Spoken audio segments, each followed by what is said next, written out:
In their hearts, fear festers into darkness. But deep within, there is hope to crush that fear.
Through this mask, I see no fear. A darkness plagues this world, unseen by mortal eyes. People prayed to the Immortal One to safeguard the sanctity of peace.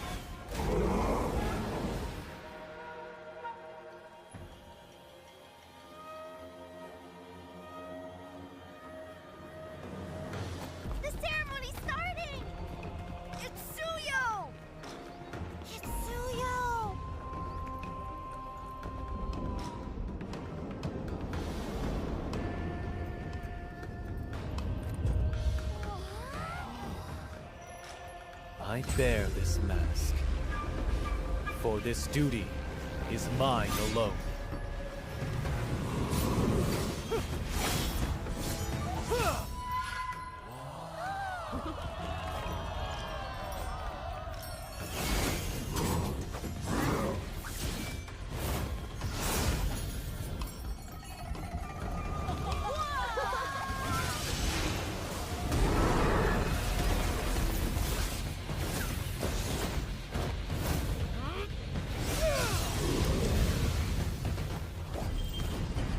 What is this? Is the ceremony over? Mommy, I'm scared. What is that?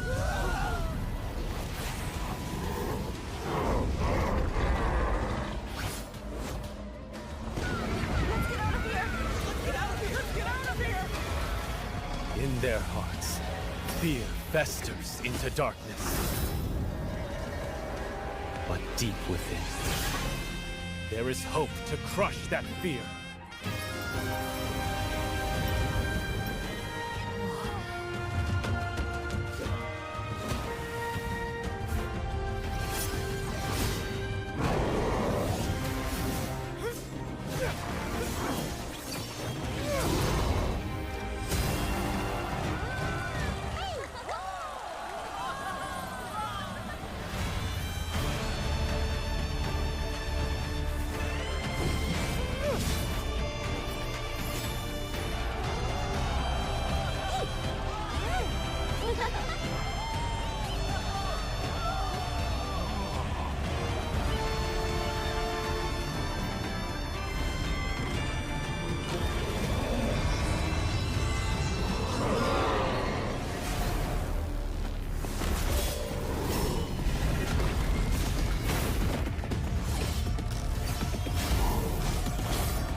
Through this mask, I see no fear.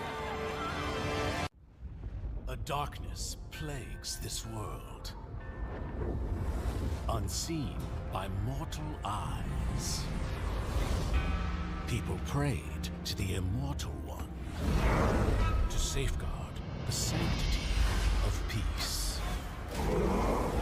Good evening, ladies and gentlemen.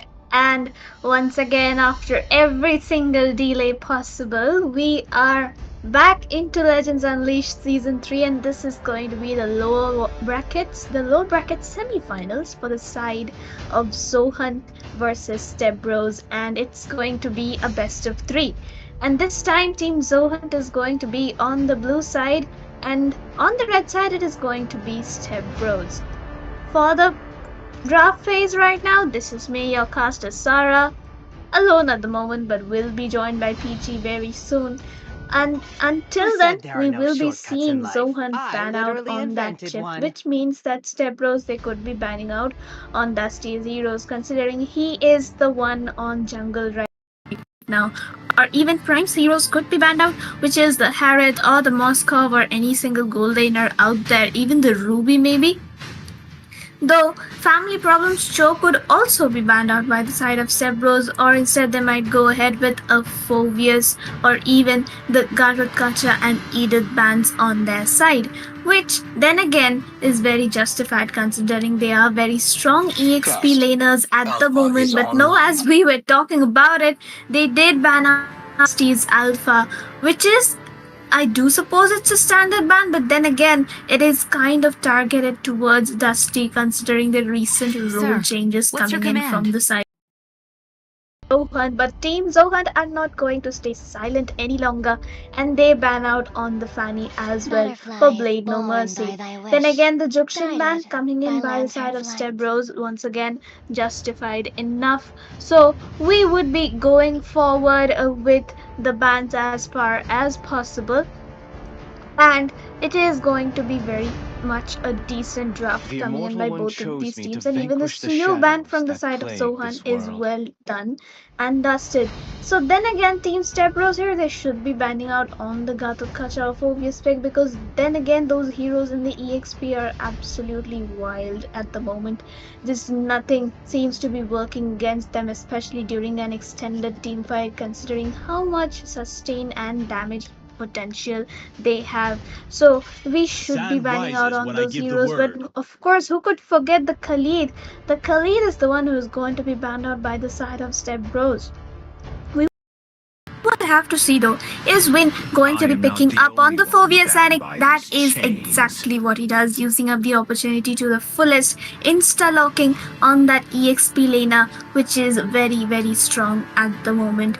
And Team Step Bros on the other hand, they do have the chance to pick up on the Aurora. They can pick up on the Lunox in the gold lane or even the Ruby to either melt down the Phobius or sustain enough against him to last longer during the team fights. But they could be stealing away Prime's Harriet, and that is exactly what they are doing. The side of Step Bros seems to be coming back with a plan in this game, and it is to pick up on heroes and disable their opponent's hero pool. But then again, it is Zohan and Step Bros. You can't really be disabling any of those members, because these people, they have a huge hero pool. Blade No Mercy, though, we would have to see. Now that the Suyo, Fanny, as well as Alpha has been banned out, we are pretty interested to see on what he actually picks up in the jungle. Would he be going in for a Ling? Would he be going in for some kind of a fighter jungle? It's all going to be a question, a mystery for us right now. And even Homelander, he has picked up on the Luoyi, so it is going to be very decent coming in from their side. She does have the yin-yang combination. She has the diversion plays potential, and to answer that, Zohan will be picking up on the Vexana and Prime. Obviously, he will be locking in onto his Moskov now once again. Blade No Mercy playing those mind games on his Kadita. But talking about the Vexana and Moskov picks though, it is a very decent pick considering the Moskov can win against the Harith in the late game, considering he does not have the Vengeance spell at the moment, though he might change it up at the last. But since there is a Vexana and Phobius, I do think he will be playing on the Purify or Flicker just as well. side of Step Bros, they need a roamer, they need an EXP lane.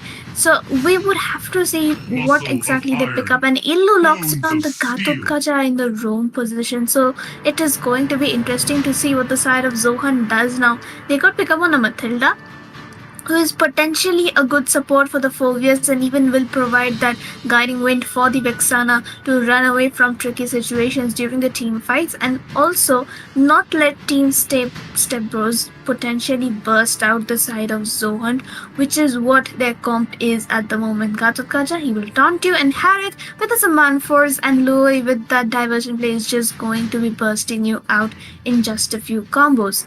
And with that, we can see that the second banning phase has begun, and the side of Step Bros might be banning out on a few other junglers, potentially the Bane, the Xbog, and yeah, it is going to be the Xbog ban coming in from their side. And family problem here, nothing much really going on at the moment, and he will be banning out on a roamer, which is the Tigreal. They could even Zohan could ban out on the Matilda here. They could also ban out on a Grok. But then again, this is all because they considered the Gatotkacha to be going in towards the EXP and not the roam. But then again, they banned out on a Nolan, completely banning out that assassin hero pool from Blade No Mercy. So it is pretty interesting to see on what he is going to play. Dusty, he still has the option of picking up the Hayabusa and the Ling, but Blade No Mercy, we will have to see on what he actually picks up. Now that the major fighters and assassins have been banned out, is he going to go in for the Ling, or is he just going to be going in for a completely unconventional jungle pick, is what we are waiting to see at the moment. And with that, we can pretty much see that the picking phase is open, and Blade No Mercy does lock in onto that link. So that is pretty well done by these teams. So now the side of Zohan has to be answering that with the Hilda, and that is the comp which Zohan has been practicing for so long. They have been playing that Hilda draft in ranks as well. And let's go. We will be able to see what Dusty actually picks up here, and he picks up on a Julian. Bit tricky though, I would say, considering there's a Gatotkacha and Lugoi for the crowd control from the side of Step Bros. So Dusty would have to use up that enhanced second skill immunity to escape from the emergency situations, especially when they try to burst him out and catch him off guard. And now Droy here waiting for the last pick, the EXP or potentially another roam pick, who deciding on whichever position the Gatotkacha goes in, Droy would be picking up another hero. Will he be picking up on a proper EXP laner, or will he go in for a romance Papadal with Illu, is what we will be waiting to see. The Matilda is a possibility. The Terizla and Edith are two possibilities. So it's just a matter of a few seconds, and he locks in on a Jawhead out of everything. So that does mean that Illu will be the one on that Jawhead roam, and Droy on that EXP Gatotkacha. So then again, both of these teams with a very strong draft at the moment. Harith, he does switch onto the Purify, and we will be able to see either of these teams carry it out in the Land of Dawn, which will be moving in just a few seconds after the loading phase is complete. At the moment, Zohan's draft, it does look a bit stronger considering Vexana, Julian and Phoebus' damage potential in the early game itself, whereas the side of STP will need a bit more time to scale up, especially Luoi, Ling and Harith. Jawhead has to make those ejector plays onto Prime as well as Vexana to actually make up those plays. But with that, everyone, we are into the Land of Dawn. This is going to be a best of 3 lower brackets game between two of these very amazing teams, and without any further ado, we will be heading on to the match itself. All of the members of Team Step Bros seem to be helping out Ling with his buff, knowing that Hilda can be one to invade very easily, and that is actually what she is doing. Family problem, he did decide to invade the red buff, thinking that Ling would move in there, and it's actually perfectly timed. Look at that, the poke already coming in, the Concussive Blast hitting so well, but the damage isn't enough to take him down, and Jawhead is the one who will be dealing some damage on Family Problem at the moment. But Sana there for the backup, and we might see a first blood coming in, but no, the Revitalize has been used up. He is going to be inside that bush to regain as much as possible. Illu, will he try to make a flicker ejector play? I don't think so. It wouldn't be wise to waste it out that early into the game, but no, Family Problem very low, and Illu makes the play and secures the first blood on towards Hilda. With that, we can see STP securing the first early game advantage from their side, even though they have a bit of a drop disadvantage at the moment. And this might just not look good, but back towards the bot side, bit of a skirmish between Phobius as well as Kazukacha, as Julian will be the one to steal away that EXP crab. And once again, going back to the top side, Ling there to provide the vision which Harry needs not to get poked out, will be waiting for Louis as well as Jawhead to just go in for that damage, to just go in for that burst potential. Family Problem once again getting caught out, Tempest of Blades being used up, and Blade No Mercy secures another kill onto Hilda. She's just being a little bit too aggressive at the moment, and Zohan isn't able to fully capitalize on that.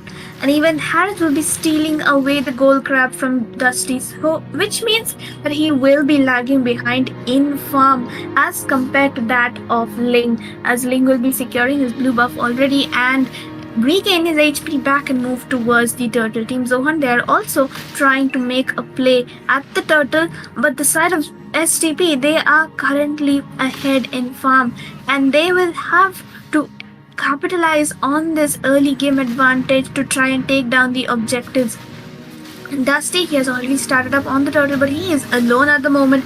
On towards the mid side, we could see Family Problem getting caught out a little bit once again. After of the Guardian, catching Fulgus in the middle of it. Dusty securing the Retribution, Revitalize being used up in the Tempest of Blades, catching one of them. The Sphere of Misery not connecting on to anyone. Droid securing a kill on to Family Problem once again, but Dusty taking the revenge back on to Droid. He will be caught out though. There is a lot of damage coming in. Illu suffering with one slither of an HP will be taken down by Win. Homelander managing to escape once again, and Ling and Phobius will just be disengaging. That was kind of smart coming in by Zohan to secure the turtle. They got their HP back, and not to mention it was a pretty decent execution by them overall, which means that the lead is once again back in favor of Team Zohan. That early game advantage isn't with the side of STP at the moment. Loi trying to make a diversion play, ejector failing onto Family Problem once again, which means that Team Zohan gets a bit more time to regroup and engage onto that Harith, because at the moment Harith does have a lot of gold, but Win and Prime on that Phobius and Moskov have just the same amount of gold, which means that the side of Zohan is performing comparatively better. But once again, Dusty catching Illu in the middle of it and securing that kill on towards Joy. The Zaman Force was also used, which means that Harith, he does not have a way to escape, and even if all four members dive under that turret, Homelander cannot move forward to burst him down. The Family Problem going for that engage. The poke games coming in. Million Days will be caught out in the Tempest of Blaze and taken down by Blade No Mercy. And with that, we can see that the kill secured by the side of Step Bros. Diversion play will also be coming in by Illu and Homelander, but it was a little bit too far. And with that team fight going on, everyone, I'll be glad to introduce you to Peachy. She is back on the caster desk with us in this amazing game. Peachy. Hello. Look at that. Looks like Team Zohan are lead, and they really secured a double kill right there. Prime, he is farming up quite well. You're getting kills on that Moscow, not a good thing. Looks like Dusty Mizo was also able to pick up another kill right there, Sarah. Exactly so, and look at Prime is actually recalled onto them in front of that turret itself, because he knows that Zohan has the 2k lead at the moment, and he is the one with a very decent KDA for a marksman who scales at the late game but has the early game potential. But Illu once again. Okay, close call for the Moscow. Looks like a flicker would be popped out right to escape there now. Look at that. Oh, the diversion play though. Will he be caught there? Prime trying to survive, not able to do so. Now again, the blue buff in jeopardy. The Link trying to get his buff, but I don't think so. He might be, but he might be able to pop off his retribution. And there looks like the fight has diffused. Exactly. Like either of these teams, they're just exchanging blows at the moment. No matter who gets what one kill, the other team just manages to answer it by taking another kill in their pockets as well. But the side of Zohunt is actually capitalizing at the moment and has the better advantage over the map. They have secured 2 tier 1s on both of the lanes, and even the mid tier 1 is almost down, which means that both the side laners could be joining the major team fights, especially the ones in the mid lane, and that will be a changing factor for either of these teams. And with that, we can see there might just be another engage PG. Oh, highly possible. That mid lane looking quite low. That Team Zohunt really wants to push that down. Look at them going in, and there we go.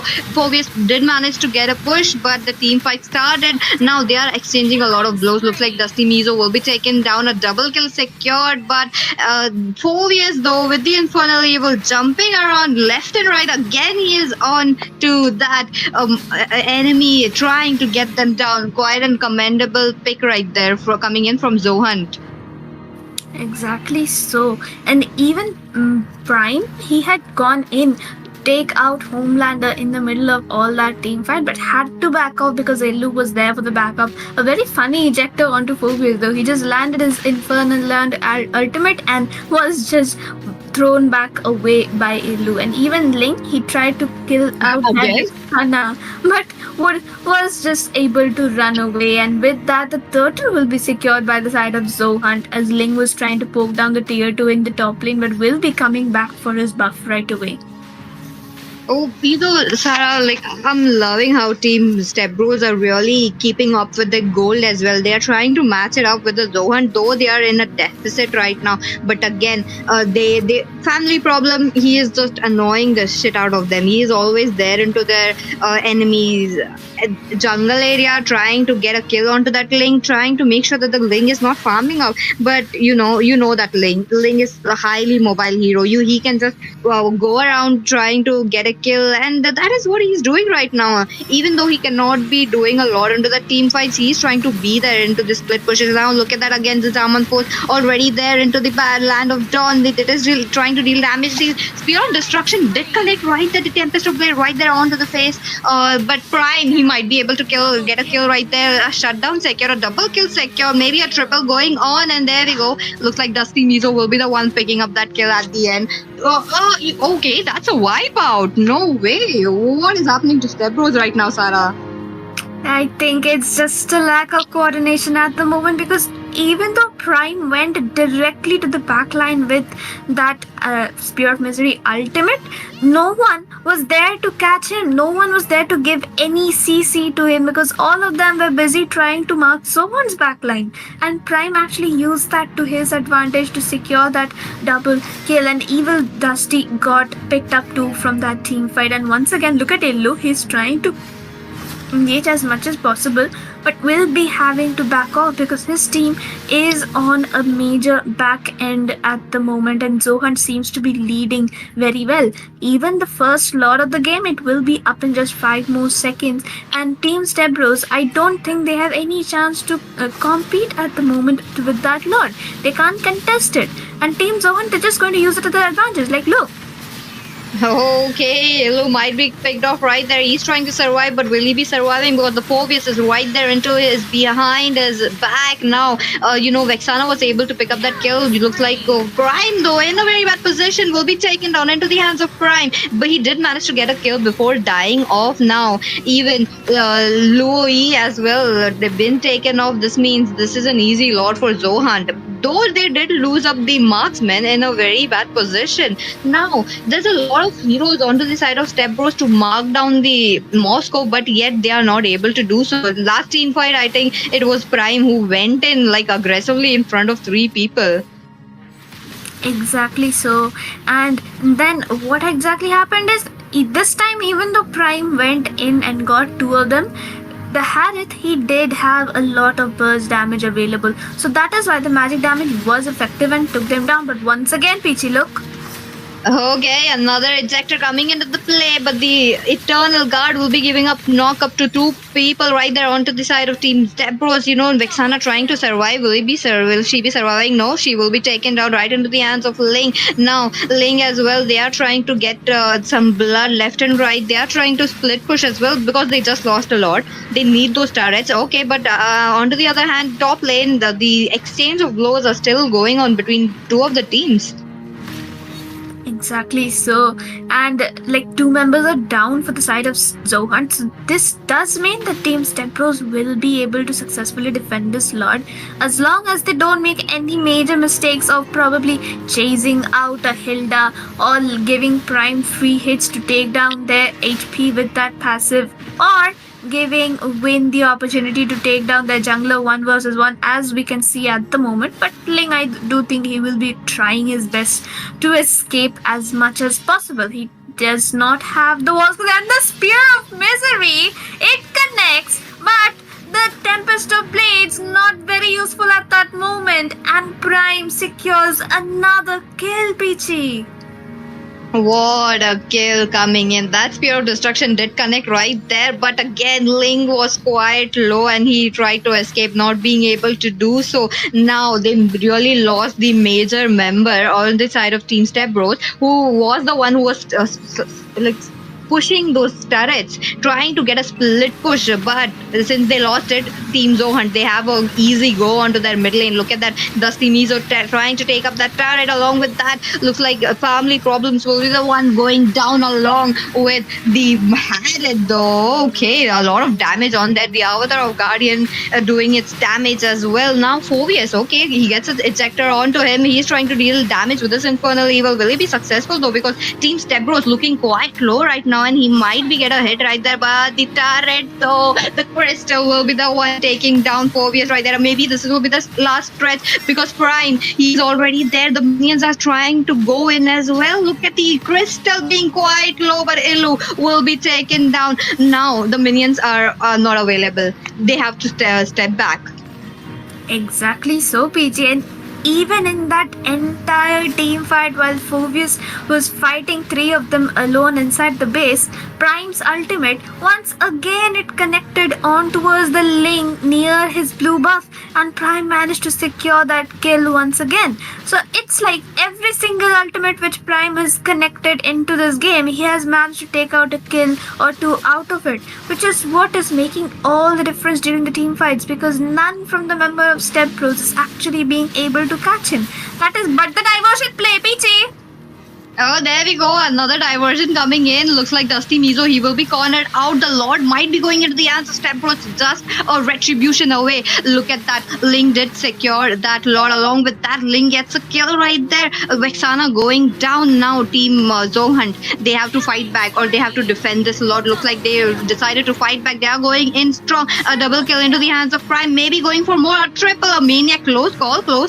Okay, Phoebe is running in. The immortality being popped off, the Prime is already there into the crystal, and there we go. Team Zohan picking up the first victory, even though they lost the Lord. Victory! Absolutely well done by Zohan, capitalizing on those mistakes made by Stepbros. Prime picking off the kills into the back lane, no one marking him out of anywhere, and Team Zohan just winning out in the team fights with that one single hero killing off the main damage dealers from the side of Stepbros is what made all the difference. But then again, either of these teams, quite a lot of damage being dealt out, and a lot was sustained as well. Like Jawhead, Ghatotkacha, they both sustained way too much, but the same was done by Phobius and Hilda, and Phobius is just a hero who comes out on the top. Like his crowd control is just way higher than that of any of the members of Team Stepbros. That's true. Though they had a very high magic damage, they have very good CC out on the side of Stepbros to mark down that Prime, who was on that Moscow, or even Julian, they were not able to do so. Now they really have to step up for the game too. They really need those respect bans, because you know that the Prime onto that Moscow, or maybe that one, or even on Harith, he is going to be unstoppable, and there's no one onto the side of Step Bros to catch him. Exactly so, PG, and that would be game number 1, a 1-0 lead for the side of Zohunt, and we will be coming right back away with game number 2. Stay tuned.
We are back right into game number 2.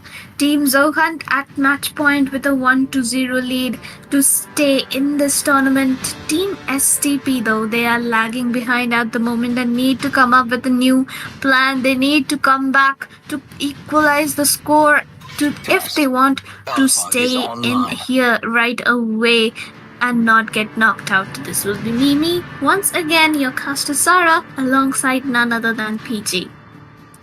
Hello everyone and welcome back. Now Team Zohan, they are on a match point. That means they could get a clean sweep or maybe go in for the match number 3. But because Step Bros, even they are strong enough to do it. Maybe they were making some mistakes into the last game. This game they have a chance to come back, to improve on those mistakes and make a comeback as well. So maybe we would be seeing that now again. The bans are already on Sarah, the Chip and the Alpha looking quite good. Now I don't understand though, why are you capitalizing a Alpha ban right into the start? Maybe you could go in for the respect bans, trying to see because okay, for one reasons Alpha is truly annoying. You know that he got the spell vamp. You know that the Alpha charge would be doing so much damage against an assassin, and it is one of the counters. So maybe they are trying to run up an assassin comp yet again. I am not the only one. Exactly so, and like the side of Team STP, they don't want to mess with that Phobius because they saw in the previous game how good Win was with his engages and sustain during the team fights, especially landing his ultimates onto the exactly right targets and not exactly just randomly clicking it on to whoever he gets the option to click it on. And along with that, the Juxian ban. So 2 of the bans, they're going to be same as the previous game, and the Phobius is going to be a respect ban for Win. But the side of Zohunt, that Fanny and Suyo specially targeted towards Blade No Mercy, but this time Team STP does get access to that Khalid pick. So they will be locking it on right away. But the side of Zohunt, they still have the opportunity to pick up on Prime's Harith. their mid laner, he can go in for that Aurora, and even Dusty could be locking into one of his fighter jungles, such as the Xborg. So at this moment, a lot of options are open for both of these teams. I am vengeance. Oh, that's true. But again, Prime onto that Moscow, he might be able to get another MVP into this game as well. Because last game, though they were heroes to mark down the Moscow, trying to get them down, but they were not able to do so. And Prime, as we all know, that he plays it out very well. I think he's also emerging as one of the best gold laners in India currently. But again, for a million days, picks up a Vexana. They're running up a same composition, I do believe, because last game it worked, and this game it should work, right? Exactly. And like either of these teams, they are running the same forms and their comfort picks, which they did in the previous few games. And on that Khalid, it's a bit of a relief for the side of STP, and now that Homelander has locked in onto the Aurora, it is going to be a better situation from them this time around, especially considering their draft in the previous game was a bit weak as compared to that of Zohunt.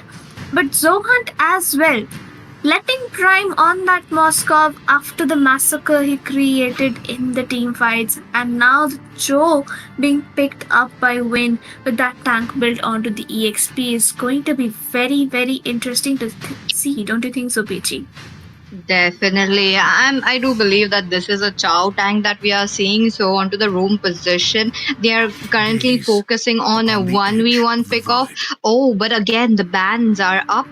And Team Zohan, they want to choke down that junglers for Blade No Mercy. They don't want anything to be open currently.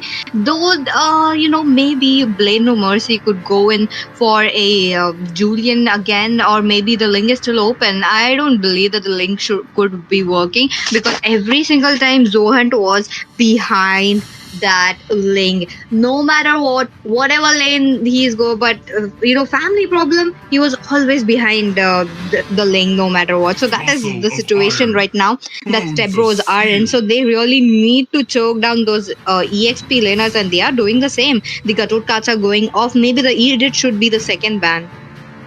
Exactly, so the Phobius is out, the Gadget Kacha is out. What leaves in the EXP lane? It is a Grok or even possibly the Edith. But considering Zohan's draft at the moment and knowing what roles their players usually play, that Cho would be moving on towards the EXP.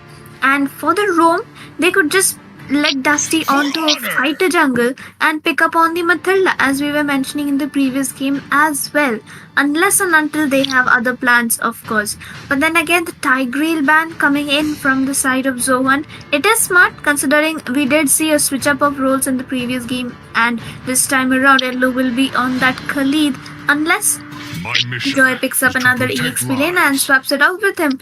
And the high-loss ban coming in from the STP is smart as well, considering his passive would be slowing down Beatrix's basic attacks a lot during the team fights, and that would create a major disadvantage.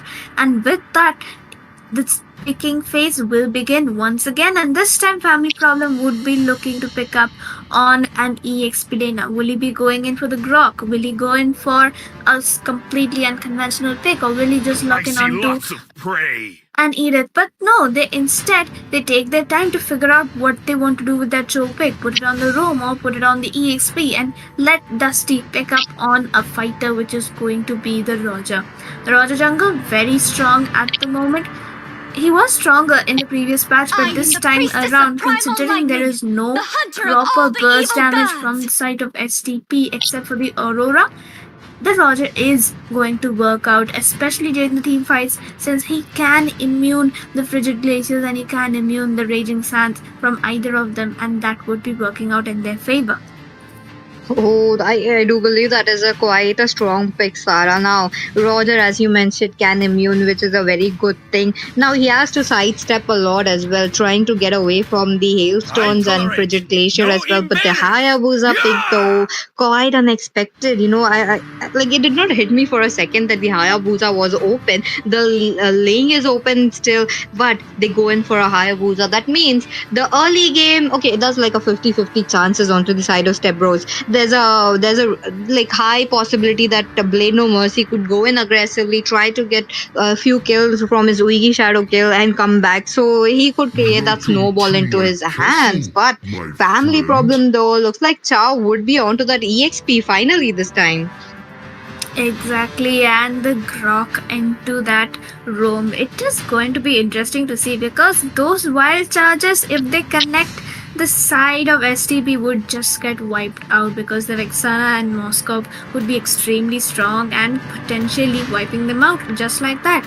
Blade No Mercy though on that Hayabusa, I'm pretty interested to see on how he uses up his ultimates during the team fights because the side of STP they are very tanky, and once Prime picks up on a Wind of Nature or even the Dreadnought armor, it would be very hard to kill him because he can just stun the Hayabusa on time and use up his first skill and flicker combination to run away. And with that, as we can see at the moment, Team STP with a slightly better draft this time. But with that, PG, we will be back onto the land of dawn, and either of these teams are going to have to fight it out, give it their best, because this is match point for Zohunt, and STP needs to win if they do not want to get knocked out of the tournament.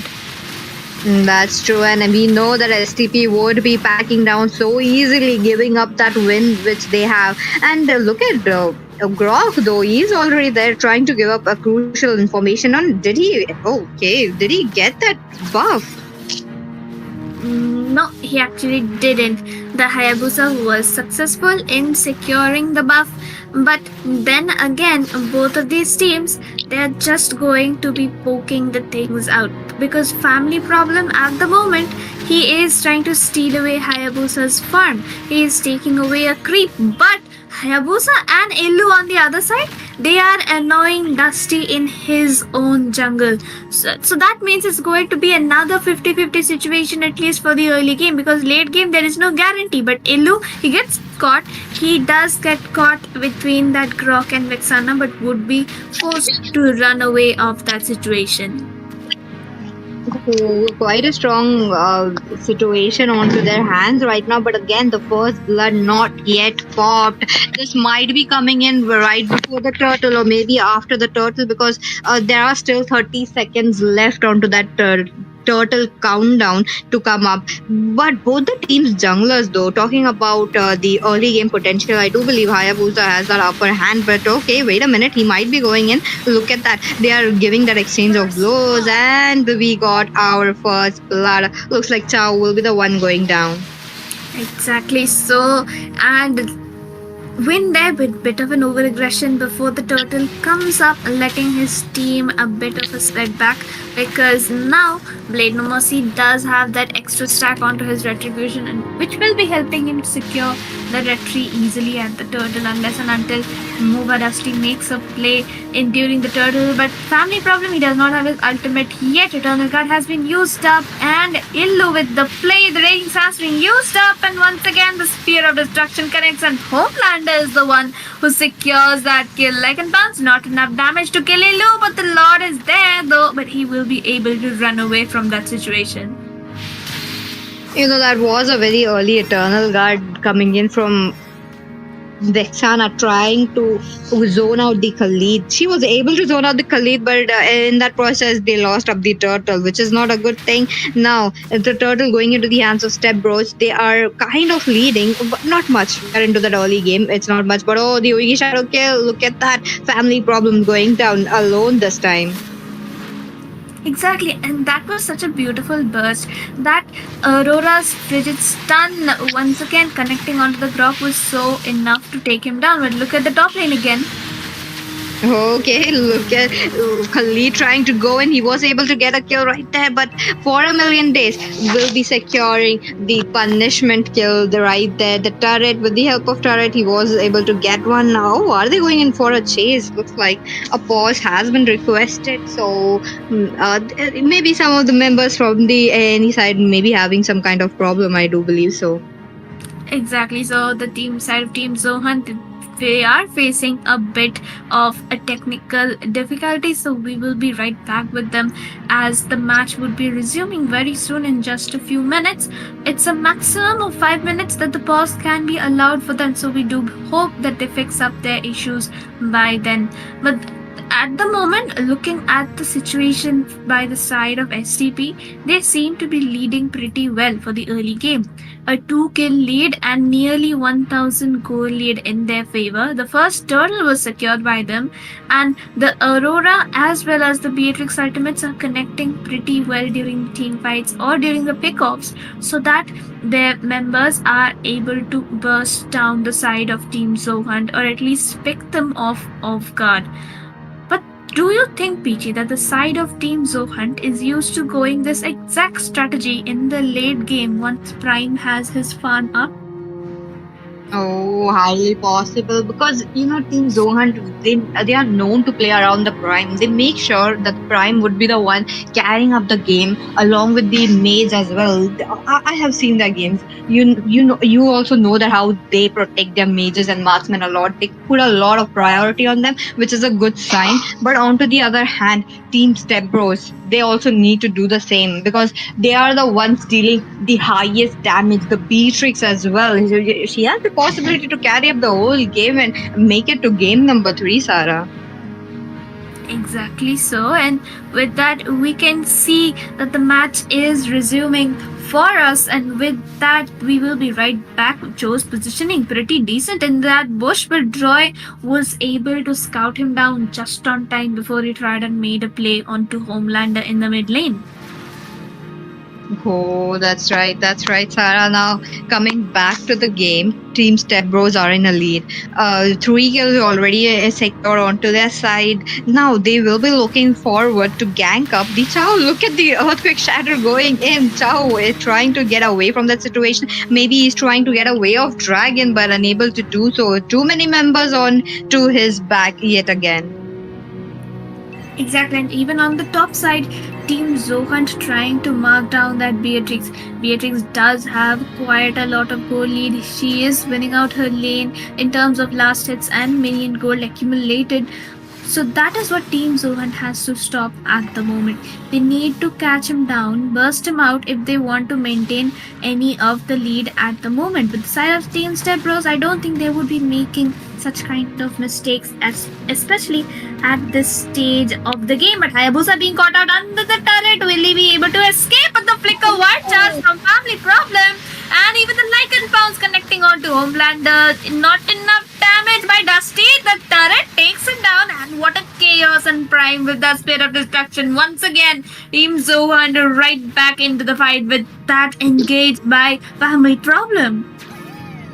Just one gank, like just one wild charge really changed the tide of the game. They were behind 3 kills. Now they caught up to that 3 kills, get that equal score onto the scoreboard, and even the goal difference as well. That was the beauty of a wild charge with the flicker, and also that Hayabusa though being caught in a very bad position. But I don't understand why Ilu came back to the team fight even though he was in a sliver of HP, ready to escape, and there was no one chasing him down. But I just do believe that he was trying to save up the mage, but unable to do so. He goes down. Now the turtle fight though, look at that. Looks like Blade No Mercy will be the one picking up, but the Way of Dragon yet again popping onto the Hayabusa. There's no follow-up from his team this time. They are all busy onto that other side of the Step Bros. Exactly, it was more like Illu. He just zoned them out so well so that they could not use up their skills on towards the Hayabusa, and Blade No Mercy got the chance of escaping from that Joe with his shadows. And now they would just be moving on towards the top lane to try and take out Prime, but Family Problem is there for the backup and no minions are available either. But Aurora with that damage onto Prime would be forcing him to recall. Dusty though, he is in a pretty good position in that mid bush and will be waiting to take them down. Oh, looks like he got down. Oh, look at the Roger going in strong. He is trying to survive that. Maybe not because the Beatrix already there secured that kill. They're moving towards the mid lane right now. Maybe trying to get the mid lane gank as well. Now the attention has been focused to the top lane yet again. Beatrix for looking quite low. Looks like Prime would be the one going down along with the Beatrix. That was like a 1-for-1 marksman trade. But again, team Zohan are onto the losing end. That was a 1-for-2 trade for that moment right there. Exactly, and it did give Beatrix quite a lot of gold because she managed to secure one kill. But against Prime, though, Prime does have the corrosion skit as well as the golden staff, which means that he has a major power spike waiting for him once he picks up on that DHS, which would be coming up anytime soon. And towards the mid lane, we would be seeing literally all members from both of these teams just gang up and wait for a possible engage. Dusty trying to farm up as much as possible, rocket launcher ultimate being used up, but nothing much really coming out of that situation, PG. Maybe something is brewing up quite in some few seconds, I do believe. So again, the turtle is up. Both the teams trying to get a zone. They did manage to figure out the situation, but the Grok, though, going in strong. Looks like Prime would be the one picking up the kill right there. He goes in. Homelander, on to the other hand, gets another kill with the Precipitation. He is trying to escape now. The people from the side of Team Step Bros, they are low right now. They are unable to contest this turtle. But will Illu get that kill, though? He was able to get that kill and actually managed to escape successfully as well, not getting hit by the turret.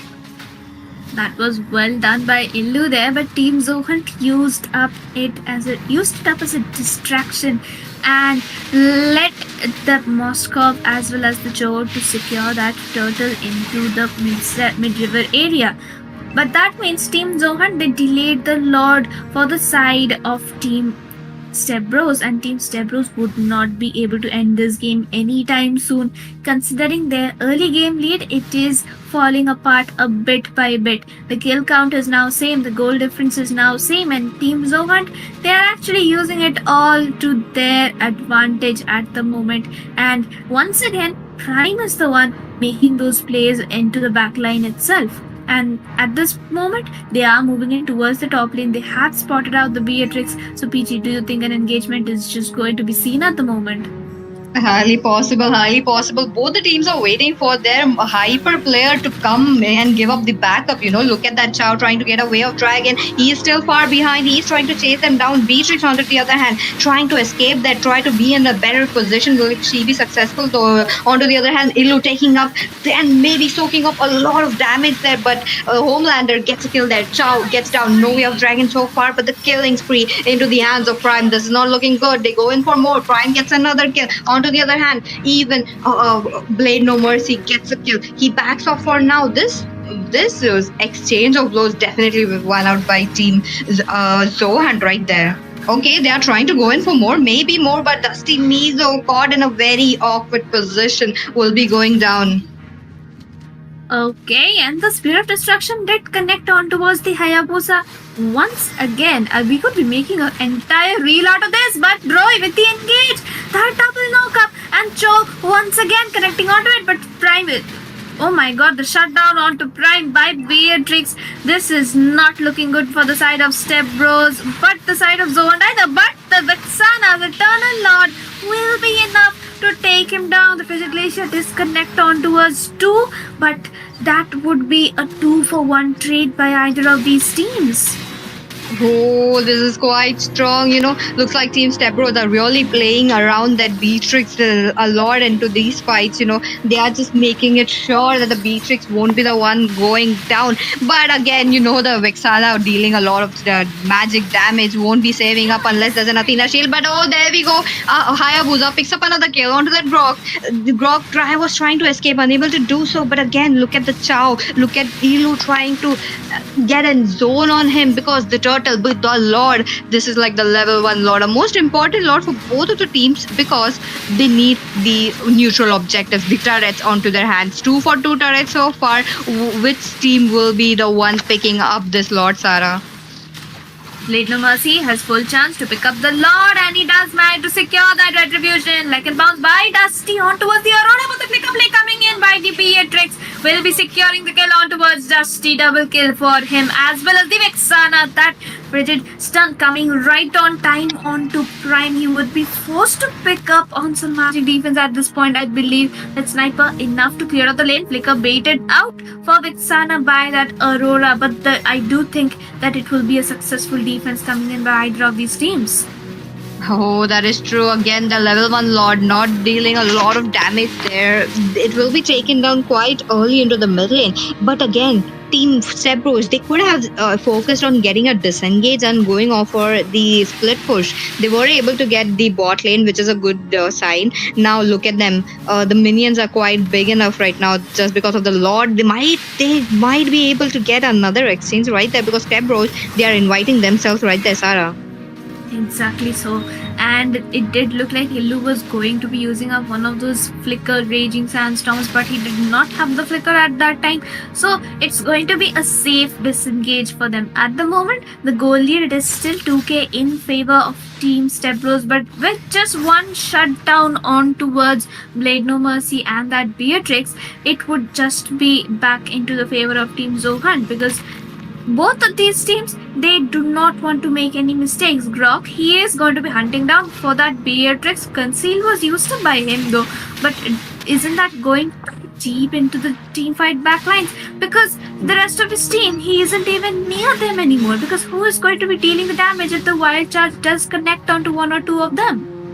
Yo, that's true, Sarah. Now he has to get a backup from his team. Now Zohan, they are also getting zoned out by Illu as well as the Blade No Mercy as well. That is quite strong when it comes to Step Bros right there, and they are taking advantage of that. They are making sure that the Prime is going down. In every single team fight so far, you have seen the Prime or maybe Dusty Mizo in an awkward position, maybe after disengage, but look at the engage coming in. Oh, and once again, that Raging Sandstorm did not exactly land onto anybody. Draw with the Scout, but Hayabusa being shut down by Prime. A beautiful stun connecting by both Grok and Moskov onto the rocket launch ultimate being used up just to clear out the minion wave, but Prime has enough farm at the moment to take down Illu as well. Dusty securing that kill. A much needed kill being secured by him. His KDA does not look good at the moment. Moba does stay disappointing us a bit, but his team, especially Prime and Family Problem, they are just carrying it so hard forward at the moment.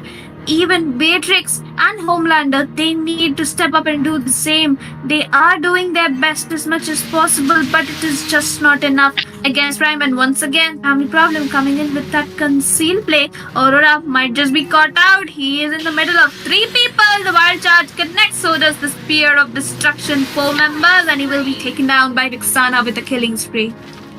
Oh, the Vexana though, Homelander in a very bad position. The Lord is up as well. That means there will be a less amount of CC coming in from Step Bros. The the Aurora though, they were like the saving grace for the side of Team Step Bros because the stun coming in. Oh, but wait a minute, mid lane, look at that. Oh, ye shadow kill onto the two members. Looks like Dusty Mito will be the one picking up the Lord right here. Hunt, okay, the way of dragging onto that droid will be going down. Team Step Bros, they are deep in trouble right now. They shouldn't have engaged right there into front of Zohan while the Lord was going away.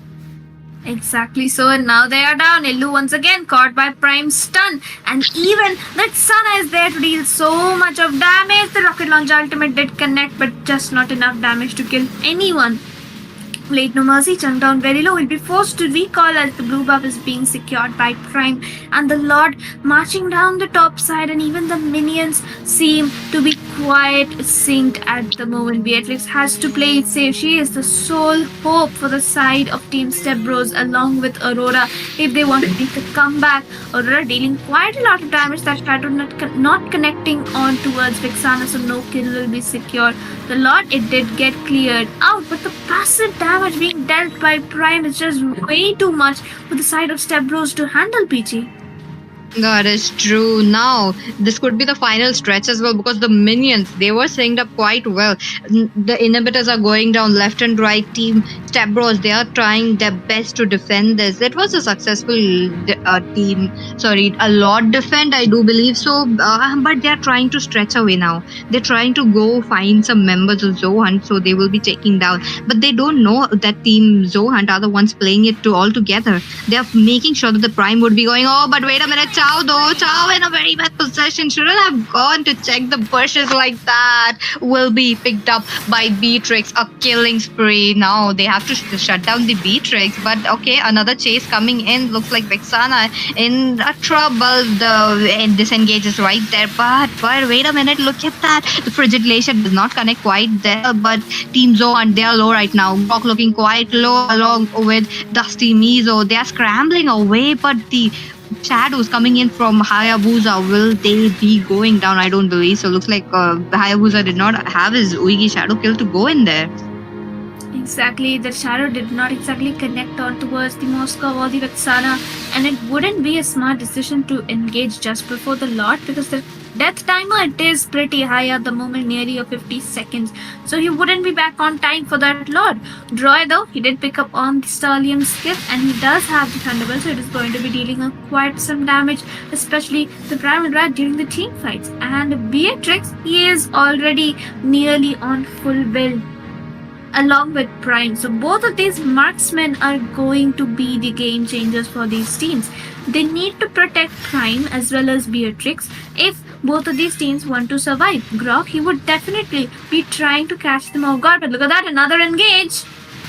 Okay, Droid looking quite low right now. The Prime though onto the backline, dealing a lot of damage. Look at that, Ilu getting secured there. Okay, maybe he would be going down, but the Beatrix gets down. A killing spree already secured by Prime. He's trying to go in for more. Will he be successful? Looks like he was successful. A double kill already secured, but onto the other hand, Droid was able to get a double kill with the help of Primal form, but no way he's surviving that. Prime though, you cannot mess with the Prime. They should have done the respect band when the draft was on. He is going in strongly. Another inhibitor going down. Maybe Homelander looking quite low as well. A lot of skill has been used, but the Lycan Pounce would be the one securing the kill right there. The final stretches here, guys. Team Zohan, what a clean sweep.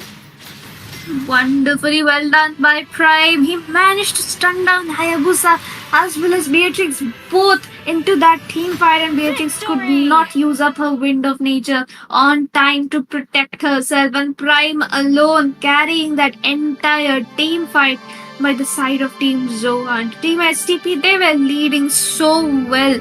We would have loved to see a 1-1 comeback in this situation. Beatrix, Homelander, they did way too well in this game, but Team Zohan and Prime on that Moscow, they were the ones who carried the entire thing and came out superior on top, securing a 2-0 victory and moving on for the fight of third place with another lower bracket winner, which would be held later tomorrow.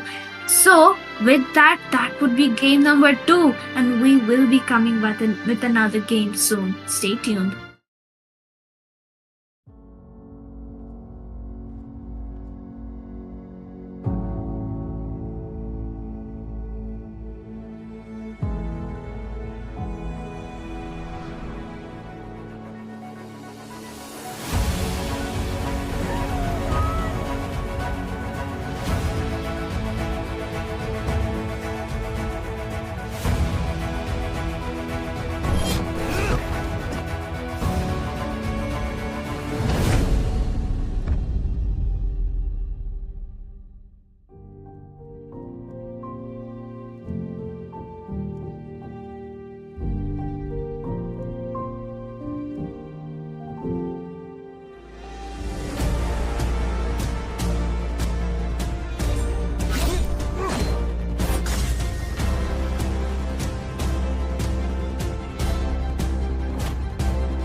One more time. This is going to be the second match of the lower brackets from the Mumbai server.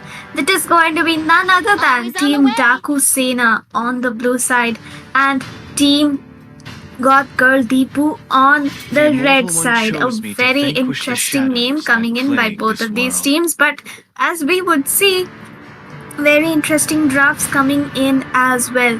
The side of Team Daku Sena, infamous for being one of the global squads from the Mumbai server in the previous season, global 15 or more to be exact, but this time they have been performing in tournaments as well. Pretty good of a performance coming in by them, but then again they have been falling apart in just towards the late games in their terms of synergy. But the side of God Girl Deepu, a bit of the underdogs here. Everyone has been seeing them in ranks, and now that we have seen the comeback of Panditji into the scene, it is going to be very interesting to see on how Zogai versus Panditji in the jungle plays out for both of these teams. And with that, we can see that Team DS, they have been banning out on the Matilda, Jukshin and Grok, three very standard bans coming in by both of these teams. But the side of God Girl Deepu are actually going in for the Suyo Chup Chip and probably another Phobius or Gatotkacha ban for them in the first banning phase at the moment. And with that, we can see that the first banning phase is going to be complete. But no, once again, these teams decide to ban out on the Khalid. For now, we will have to see how Daku Sena uses this to their advantage because the Phobius is open, the Gatot Kacha is open, the Aurora is open for the mid lane as well. So, are they going to let Absolute Cinema pick up on that Aurora for the mid lane, or are they going to let Jazz go in for the EXP picks? It is going to be a mystery unless and until the timer is over, but instead they sent Jazz on that Gatot Kacha pick for the EXP, which is going to be very, very interesting. Since the Gatot Kacha is one of the meta EXP laners who can just sustain so much and completely render your marksman useless during major team fights unless there is proper backup for him.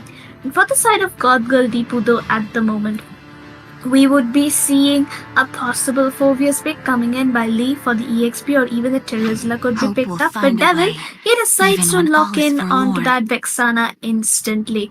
A very good choice for the mid lane considering her Eternal Lord deals a way too much damage than what can be sustained, and it is actually HP based.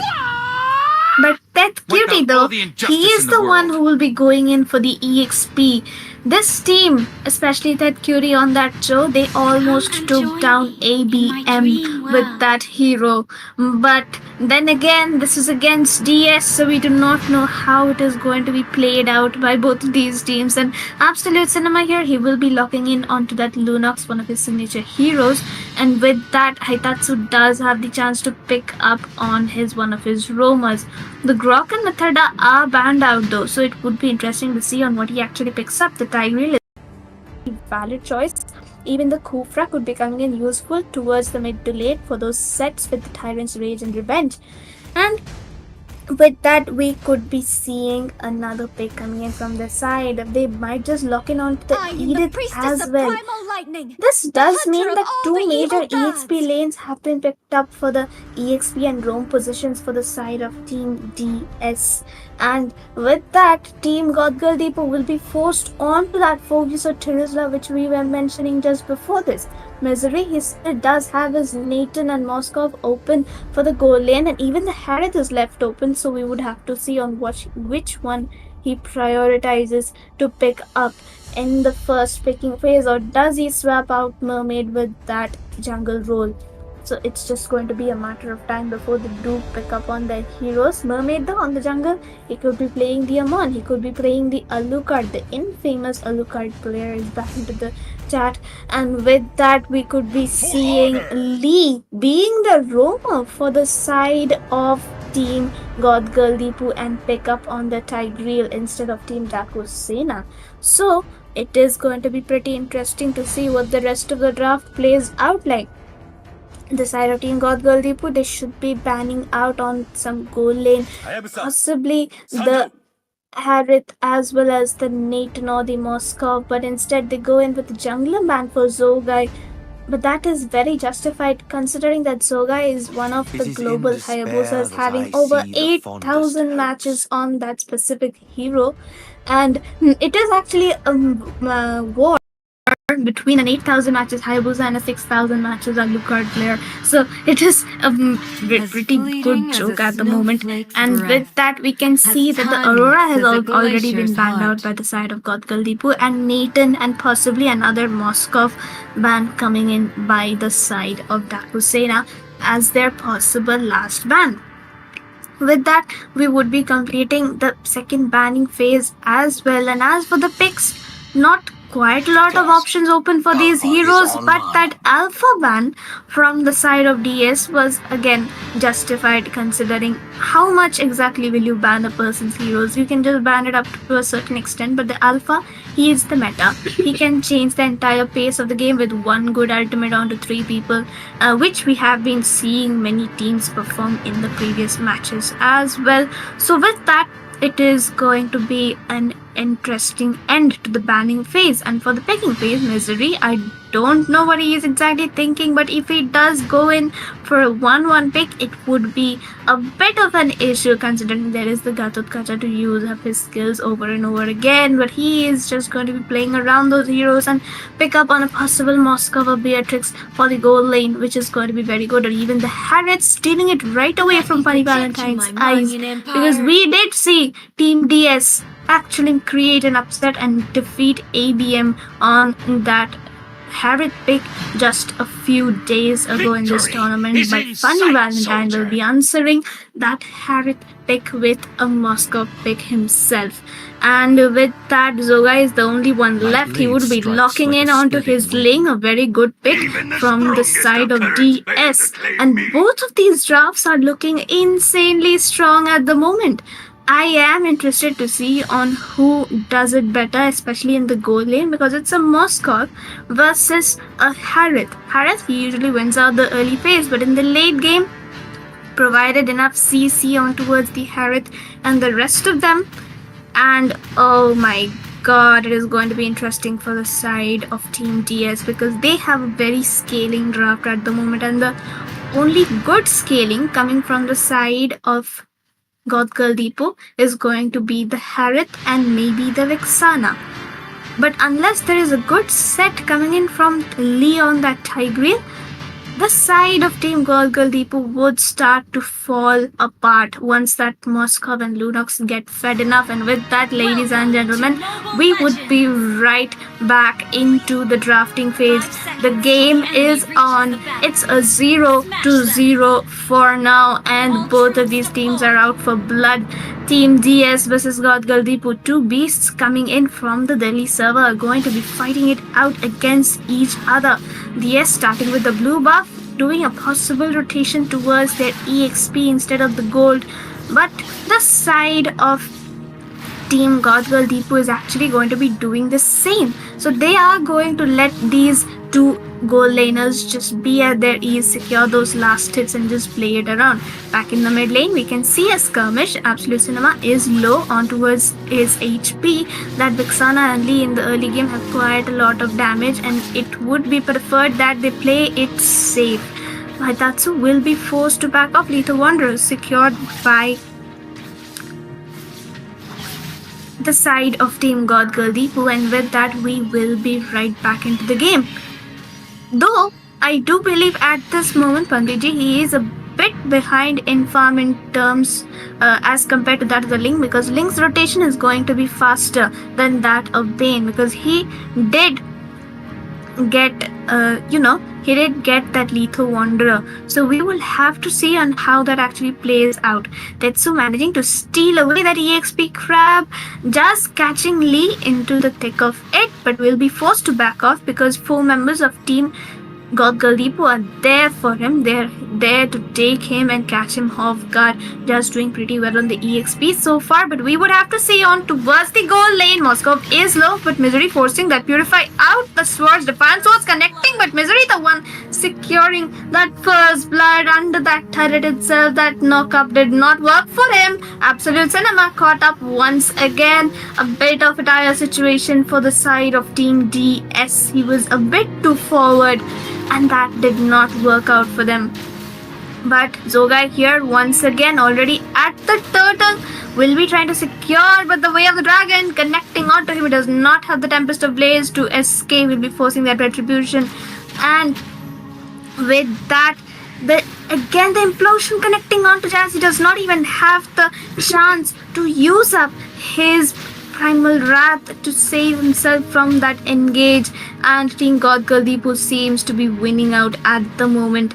Team DS really needs to step up. They really need to come back and deal with their drops, because their farm is being stolen away, their early lead is being stolen away. But Absolute Cinema with the play on towards the goal lane manages to secure the kill on to Misery. Hitatsu will be using his Avatar of the Guardian to run away from that 4-man engage on towards the red buff.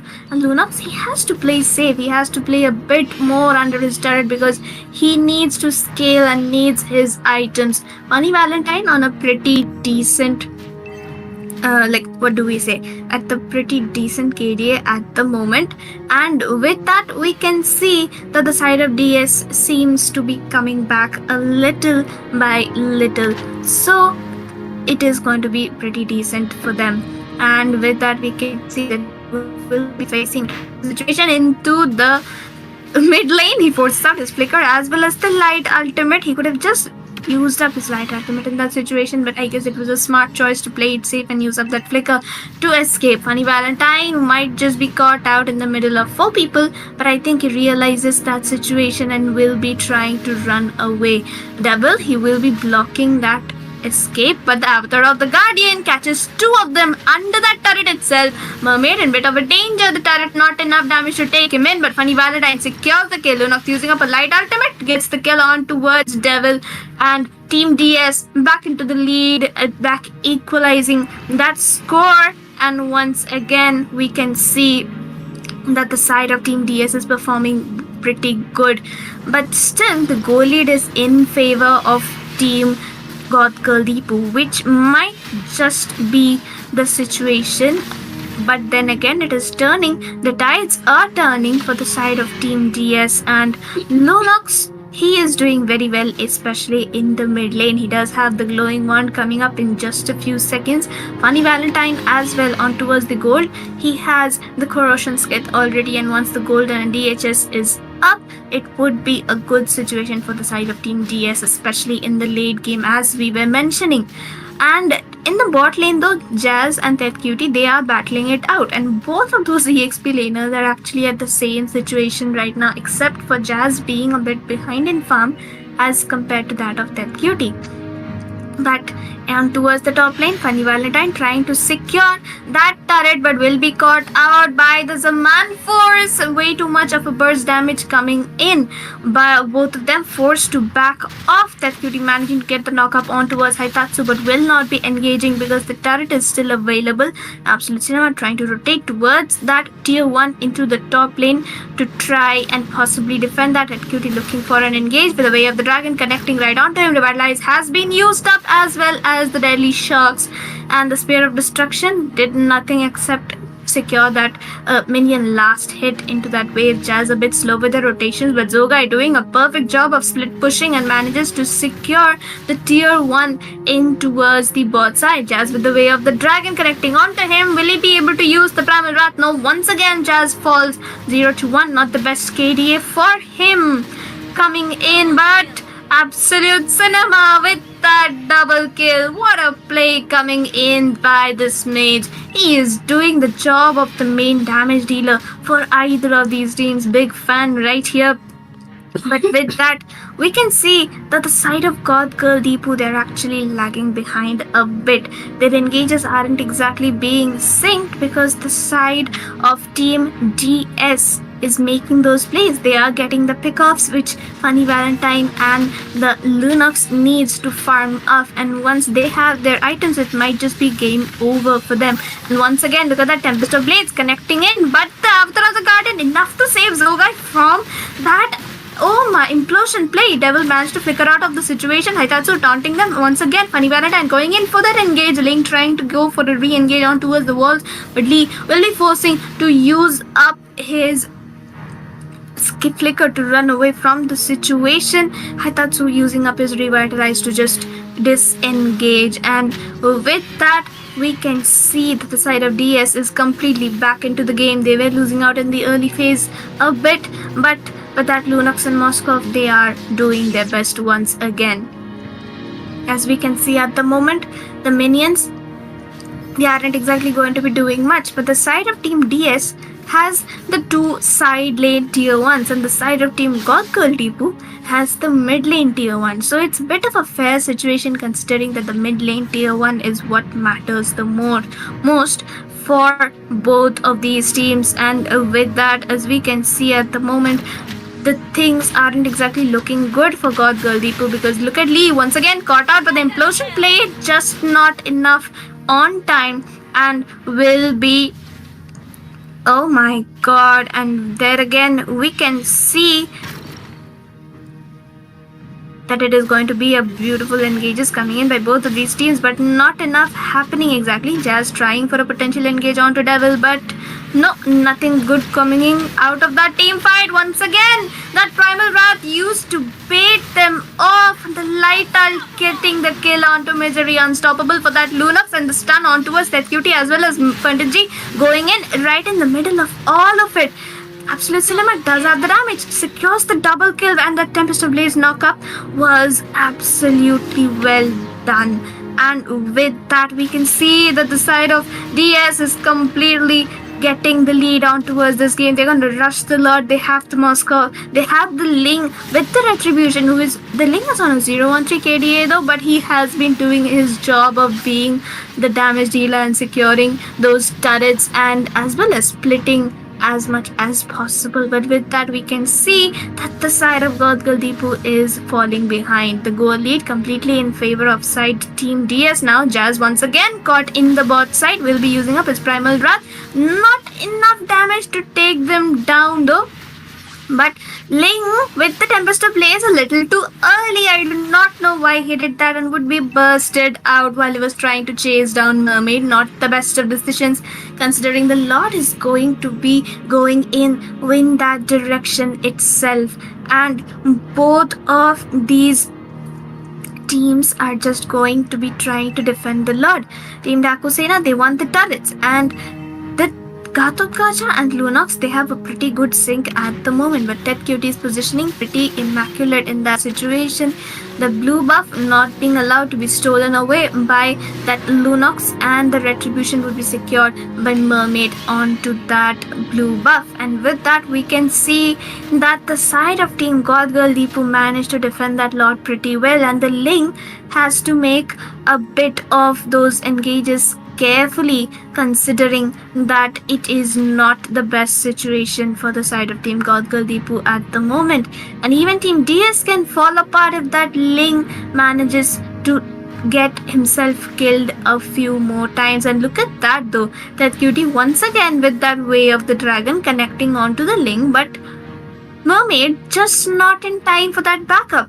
And now Team DS has complete advantage to try and get an engage. Avatar of the Guardian did not land onto Ben, though it was aimed pretty properly. But both of these teams at the moment, Team DS is the one winning with a 4k goal lead, and Team God Girl Deepu just seems to be losing out on their farm, and Team DS will be moving on with their goal lead at the moment.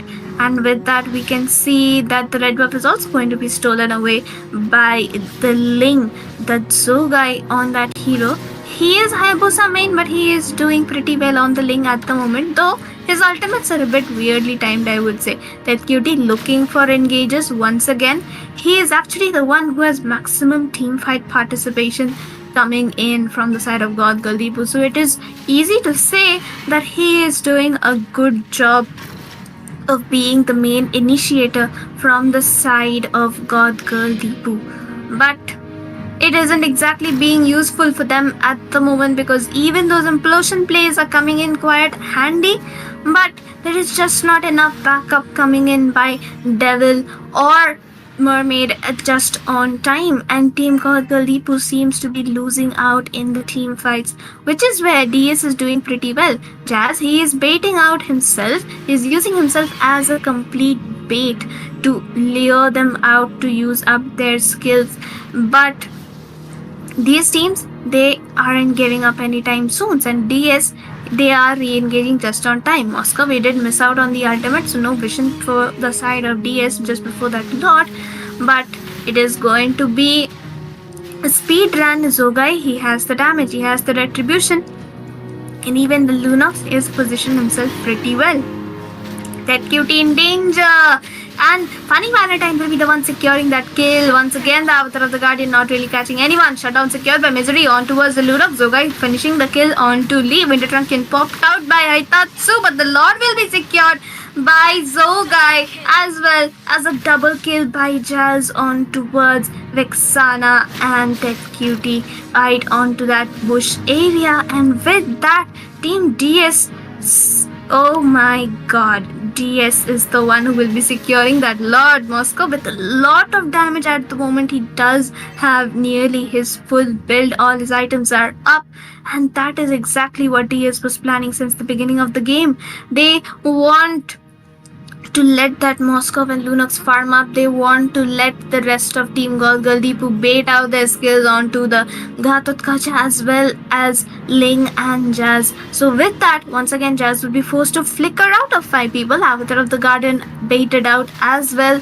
So I don't think there would be a possible engage coming in along with the Lord. Lee in the mid lane, not letting them push forward. Deadly Shafts being used up to clear the Lord as much as possible. Jazz looking for a potential engage, but oh my goodness, Moscow is down. Devil managing to find a kill onto them. Once again, that cutie with the Way of the Dragon connecting onto Jazz will be taken down. Devil very low, but Absolute still not getting the kill on towards Mitri. Once again, the Reviso Blades has been popped up, but will just be popped away by Mermaid himself. That Bane dealing way too much damage than we could have expected. And the Lunox got damaged, though it's just wild at the moment. Will he be able to escape though? He makes the play. He does get the Dark Ultimate, but no, not enough damage coming in from his side as Lee manages to escape with 1 HP, and Devil's Eternal Lord will be enough to take the kill onto Haitatsu as well. DS seems to be throwing their situation at the moment. They're throwing away their lead. They need to sync themselves together and protect the Moscow. Especially Moscow needs to be with his team and not just go for those split engages. They do have 2 inhibitors at the moment, but Team Golgaldipu seems to be coming back in form.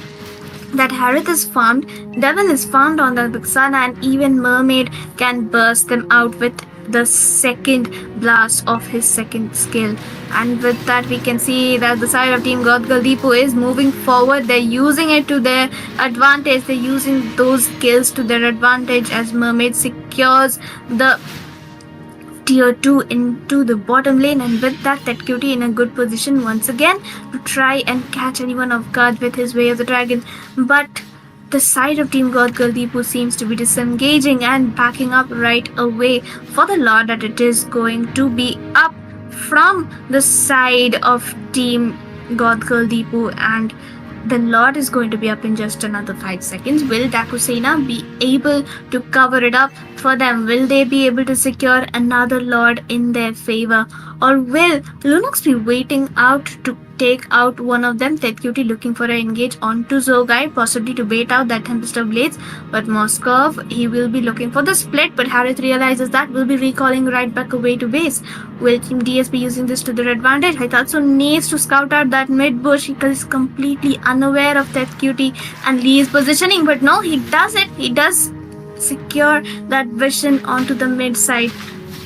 And even Lunox is in a good position to try and look for an engage. Moskov, he needs to position himself well. Jazz going in for a complete backside. Oh, look at that. The Moskov and Jazz. The Lunox and Jazz will be going in for that re-initiation from the side of DS. They're doing it pretty well. Misery, he will be caught out, and even Mermaid might just be taken down in that team fight.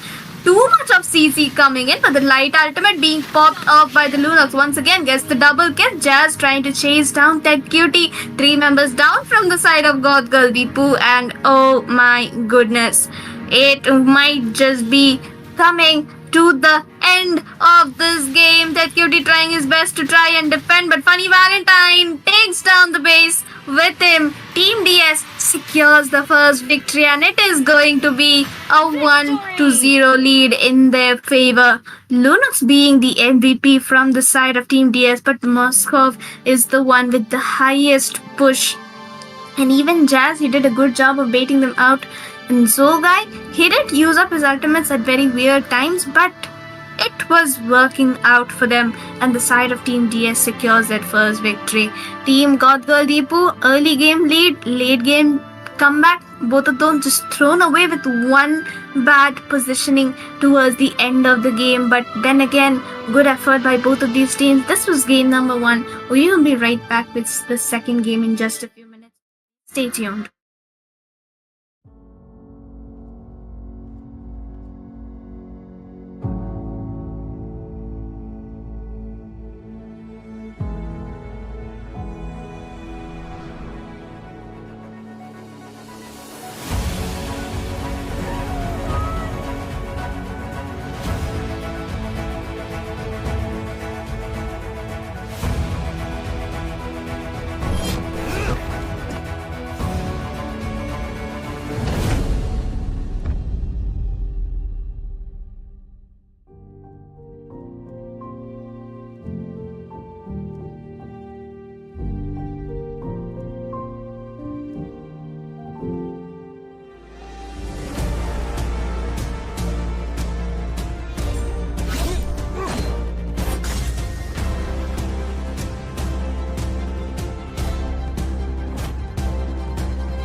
Is going to be Team God Girl Deepu on the blue side and Team DS on the red side.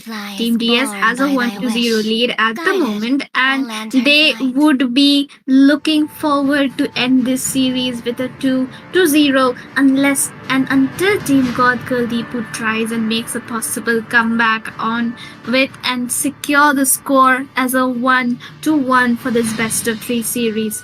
Coming back to the draft itself, we can see that the chip has been banned out by the side of Team God Girl Deepu along with the Khalid. 2 common bans, just like the previous game. They do not want to mess with those heroes as we were seeing.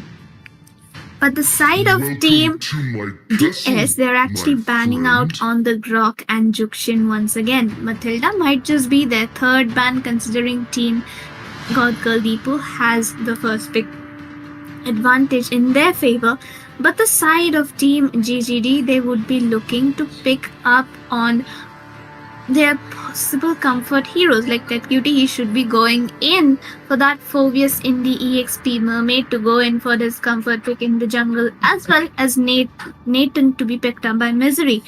But I don't think RMDS is actually going to allow all of that, considering that both of these teams are extremely well aware of each other's strengths and weaknesses and will be playing just using that in their minds.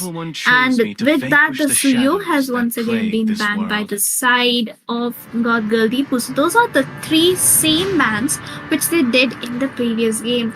And now Team Dakusena, they are just left to ban out on that Matilda if they want to.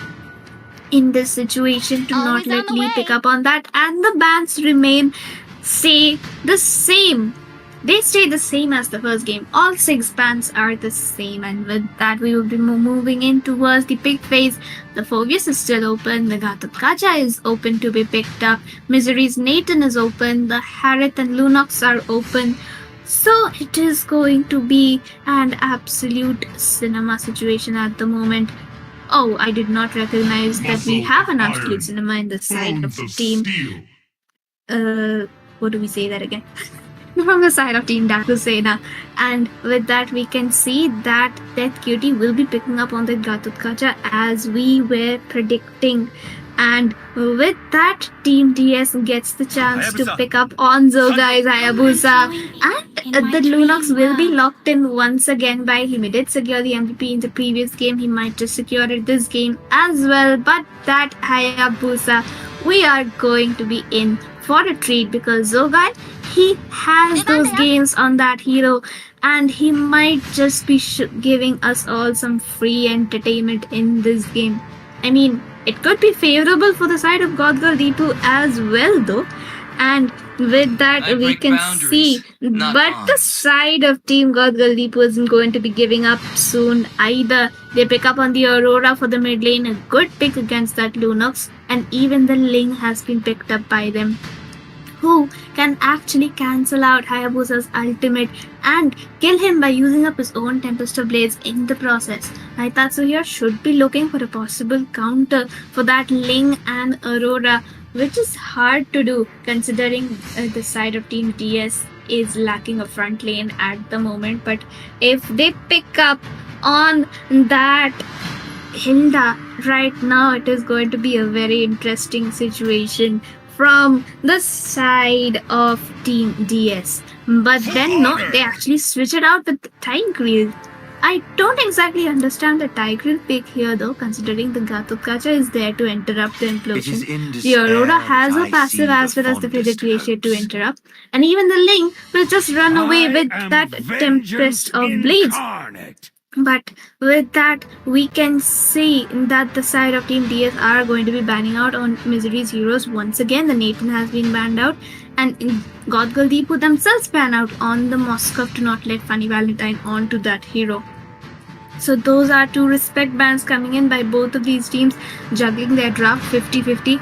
And now Jazz has to be the one to make that final ban. They could be banning out on a Roma, possibly like another Kufra ban maybe coming in from their side. But then again, they could just ban out on another marksman or EXP laner. And yes, the Edith will be banned out by them.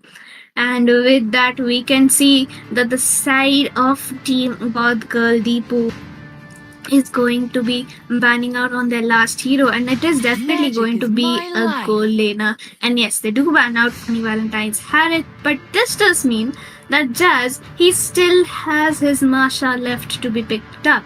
And if he does that, it might just be a troublesome situation for Misery as well as Mermaid, because that Masha in the late game is an absolute beast. Funny Valentine though, he is running out of heroes at the moment. Will he be picking up on his famous Carrie and Brody once again? We can just wait to see. Carrie, a semi-decent choice at the moment. So, we will have to wait for the timer to be over to see on which gold laner he actually picks up. It is going to be interesting though, because Team Dakusina performed extremely well in the previous game, and as we were talking about it, Brody the Blackie has been picked up by Funny Valentine. He is on his comfort hero. So this is going to be an absolutely interesting match. 3 members of Team DS on their comfort picks, but Misery though, he is going to be picking up on the Ruby. Yesterday we saw Miri on a Ruby gold lane making those 4-man ammo offended, like absolutely demolishing their enemies, and today it is going to be Misery. And as we were mentioning, Kufra has been picked up by D. Jazz will be looking for a possible frontliner. He should be picking up on a frontliner such as maybe the Hylos or even the Terizla is a decent choice. But then again, it would be interesting to see on how both these teams play out their draft. Team DS, a bit of a mid to late draft, but the side of Team God Girl Deepu once again has the early game advantage as well as the late game advantage, especially because of that link.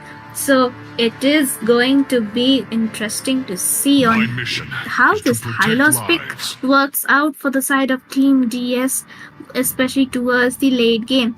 Once again though, the side of Team DS has a late game advantage because of the Brody and Lunox's scaling, and only Link from the side of God Girl Deepu would be able to counter any of that late game scaling from that composition.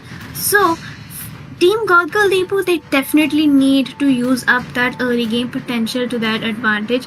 Misery and Lee have to connect off their ultimates, use up their skills at the same time, along with Devil's Frigid Glacier, if they want to make a difference in the team fight, which wasn't exactly going in their favor in the previous game. And with that, everyone, we are on to the loading phase, the draft of Team God Girl Deepu being the stronger one at the moment with the better hero choices at the moment. And with that, we are already on towards the Land of Dawn, and both of these teams are going to be fighting it with their best. He being the Savroma for the side of Team God Girl Deepu, we will have to see on how he plays onto that Kufra this game. But the side of Team DS doesn't want to back off either. They will be playing pretty smart once again, though Kufra's positioning is pretty good at the moment. Lunox in a bit of a danger, but will just be backing off at a safe distance. Ruby, he is a bit late to his farm and will be missing out on a minion. But then again, it's fine considering it's just a Ruby and Vorax is all she needs to deal damage as well as be a big threat during the team fights. Mermaid on that lane, farming up pretty well. Lunox there to poke them out. Mermaid getting caught out. Will he take the kill? But no, he manages to get the retribution and regain his HP. And Hitatsu will be the one who was forced to flicker out of that situation. Aurora poking out Absolute Cinema pretty well. But on towards the top side, we could be seeing another engage coming in as Jazz is in position. TETQT being fully aware of that gank, I believe, will be moving into the enemy's jungle area itself. to try and catch them off guard, taunting that Hayabusa in the process. But will the vengeance is also being popped off? The ultimate is still on towards Hayabusa, and first blood will be secured by Zogai on towards Death Cutie. Not the best situation. Hitatsu saving those minions for the Lunox, but if on towards the goal side, we can see Blackie in danger. Funny Valentine will be trying for the engage, but Devil manages to secure the kill. Mermaid still has his ultimate, will be able to escape. The goal lane advantage is fully in favor of side of team God Girl Deepu at the moment. And with that, in both of these games, with a 1-to-1 trade, the turtle will be the deciding factor for the early game advantage. Zogai already has the turtle to have HP. Mermaid trying to get that advantage, but the revitalize will be popped out by Jazz into the team fight. Glorious Pathway, Devil in danger, caught in the middle of 4 people, will be forced to back off. His passive has been popped off. Lunox is there, use the Dark Ultimate to escape that Avatar of the Guardian, which caught no one but the 2-man taunt. Absolute Cinema, but securing the kill on to Lee. Jazz is in danger, will be forced to run, will be forced to recall right back to base. Not recall, but he was dead and will be forced right back onto the base. But with that, Funny Valentine also did try to rotate, but Misery was the one who was faster with that rotation, and the turtle goes in no one's favor.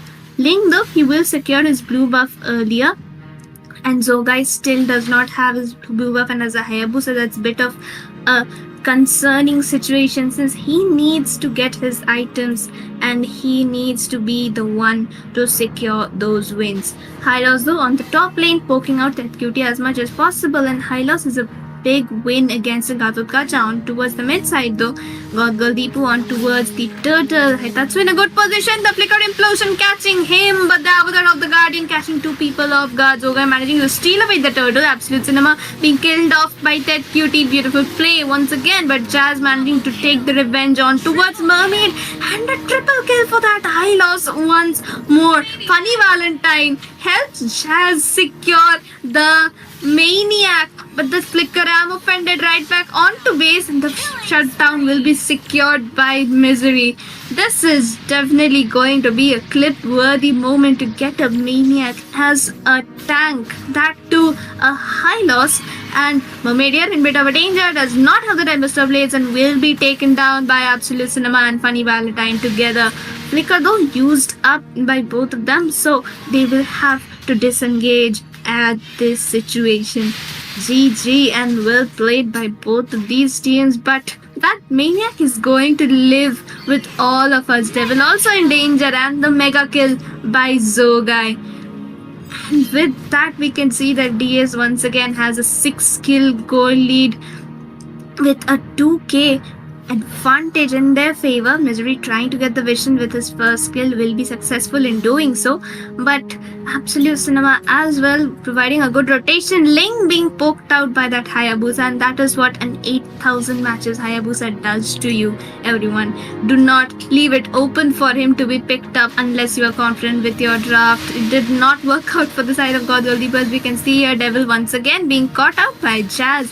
Jazz's rotations are being on point in this game. Lee not managing to catch anyone except Hitatsu with that jump.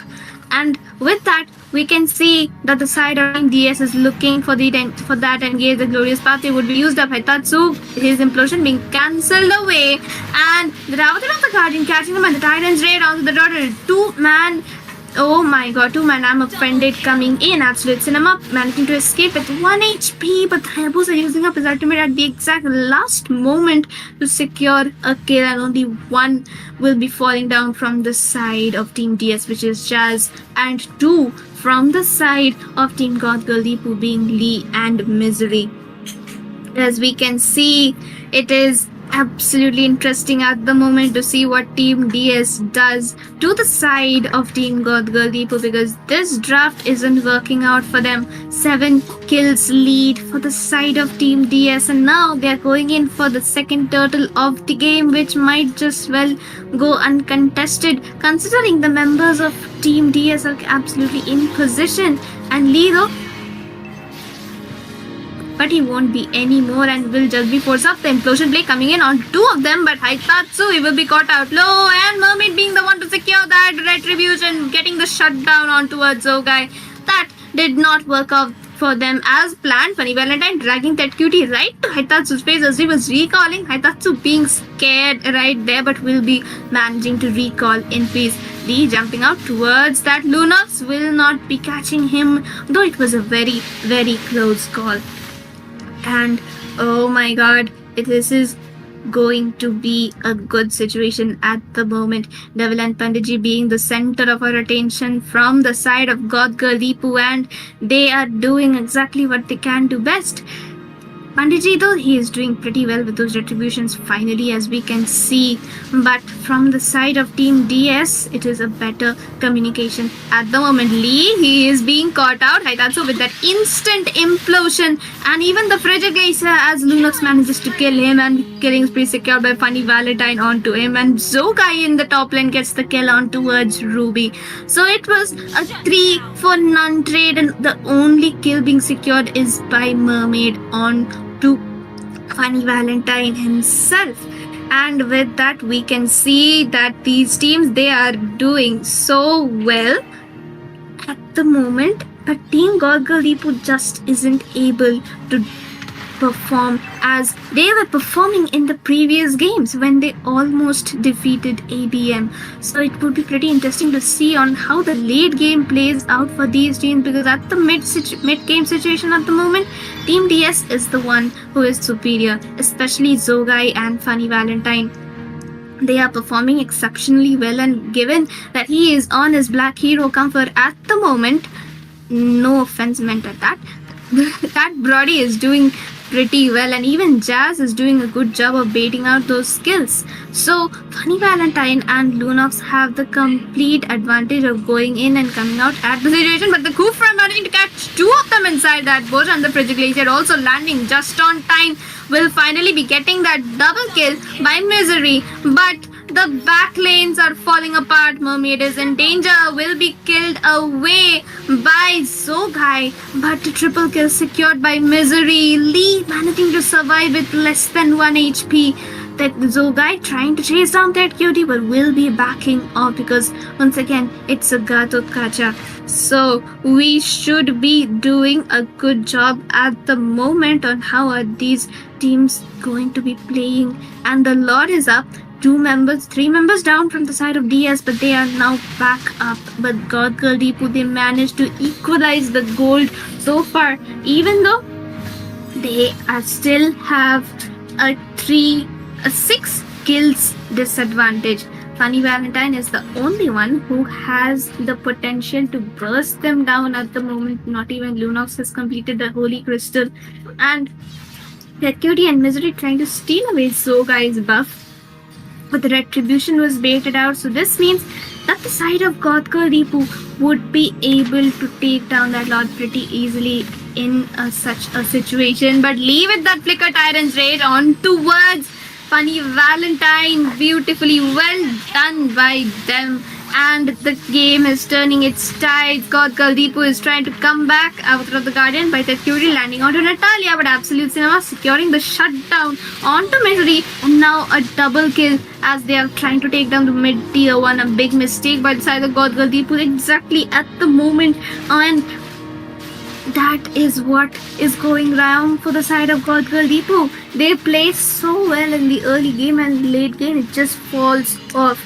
Lane trying to do a possible engage, but it is just not being enough, and Zogai will be securing the retribution once again. Mr. Blaze being used up to try and secure a kill on towards Lunox, but good positioning coming in by them, and it would be a GG by the side of DS as they secure the Lord without any casualties. And once again the Tyrant's Rage being used up. Light ultimate popped out by the Lunox. Haitatsu very low, but the 3-man implosion by Haitatsu wonderfully well done by the side of Team DS. And with that we can see that Jazz will be taking the kill onto Devil.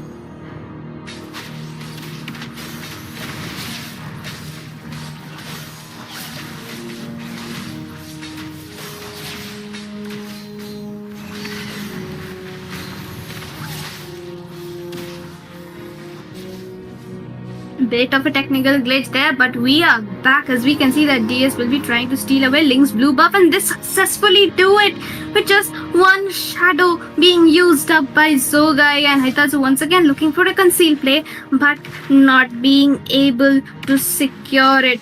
But with that, Team DS, they will have to disengage a bit as the minions are going to be charging down, but they do not really have a lane push except for the Brody, who has to play it safe behind. But Mermaid once again forcing his Tempest of Blaze, and the shadows will be enough to save Zogai from imminent death. If Lee had managed to secure the jump onto him, the side of Team God Girl Depot again surrounding Hitatsu. They're actually focusing so much of their skills onto Hitatsu itself that Absolute Cinema and Funny Valentine are being able to escape from dire situations. But as we can see, the chat is getting interesting. Everyone is hyped up to see on how this match plays. But we can see that both of these teams are not taking any fights at the moment. The Lord still has a 60 seconds to be up. That QT not being aware of his whereabouts, and he is going into these bushes a little too recklessly, I would say.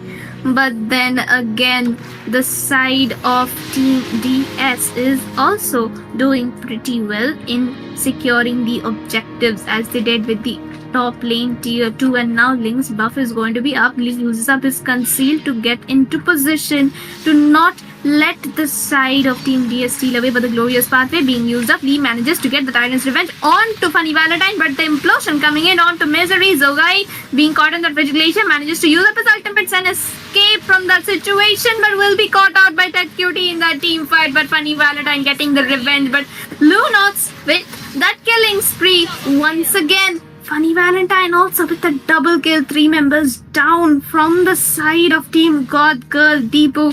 And as we can see, Team DS completely taking the lead in those team fights, and they will be managing to go for that Lord once again. Ling and Misery, though, they are still up, and if they want, they can actually kill Funny Valentine and that Lunox. But the glorious pathway slowing Misery down, zoning him away from the tier 2 turret, and the Absolute Cinema in bit of a danger here. Mermaid not enough damage to completely burst him out, and he will be forced to recall right away just before the Lord is going to be up. And with that, we can see that Team DS is going to be surrounding the Lord, all these members from the side of God Girl Depot. As we can see, these teams will be surrounding the Lord, and Lord is already up, but that cutie looking for an engage that will be pushed away by Hitatsu. Hitatsu is already pretty low and he has to back off. Lunox's positioning pretty impressive, Lee being the only one who can actually scout out that position, but Team DS aren't exactly looking for an engage, and they will just be waiting to see how the Lord's dance plays out. The Lunox will be poking out the Lord along with Funny Valentine to try and get some HP back, but on towards the top lane, the Link doing a possible engage onto Zogai will be taunted, and the kill being secured by Mermaid. Misplay coming in by the side of Team DS. They have to clear out their lanes now if they want to save the Lord. Their cutie in danger will be forcing up his Avatar of the Guardian, and the implosion catching 2 people. Mega kill for that Lunox, but the Frigid Glacier, Devil with the play along with Pandit G, they are securing that mega kill as well as the double kill. God Girl Depot with the comeback, not the best situation from the side of Team DS. They threw away the advantage by going solo to clear out those lanes. So as we can see, both of these teams are not giving up, but the Team DS is just throwing away what they had, their power, their goal lead. They are just letting it go. Zogai, he still does have the opportunity to clear the minions with his ultimate, but he has to save it for those engages, because if Lee and Misery manage to catch him, it's game over for the side of Team DS, and that is exactly what is happening at the moment. All tier 2s down, and even possibly the inhibitors will be going down for the side of Team DS, and that would not be the most favorable situation for them, as we will be moving in towards game number 3. They do not want that, because once God Girl Deepu learns their ways, it's practically going to be a very tough situation. Once again, the Avatar of the Guardian being used up, not managing to catch anyone. Leave it, the flicker play arm offended, connecting onto 2 of them. Misery securing the kill on towards Lunox. Zogai trying to escape from the Tempest of Blaze, will be forcing up his ultimate. Not enough damage, but managed to get the kill on to Lee. Implosion play coming in once again. Double kill for Zogai inside the base. Misery also in some danger, but will be taken down finally by Funny Valentine, as Aurora secures the kill onto Jazz as well. The side of Team DS left with only 2 members along with side of God Girl Deepu, but the inhibitors are down for the side of Team DS, and which means that they would be looking to defend, not push forward, and their goal lead is now actually turned, and Team God Girl Deepu is the one who has the advantage. And as we could see from the items itself, that Cutie does have the Thunderbolt with 22 stacks and Winter Crown as well. So it is going to be a pretty dire situation once he dives in with the Avatar of the Guardian and just presses that Winter Crown. And Hylos though, pretty impressed with those 42 stacks, because he is going to be the main sustain coming in from the side of Team DS, and even Haitatsu cannot sustain that much, though his implosion plays are actually pretty accurate at the moment. Team DS isn't exactly able to provide the backup. Look at that, just a few skills by Aurora, and the kills.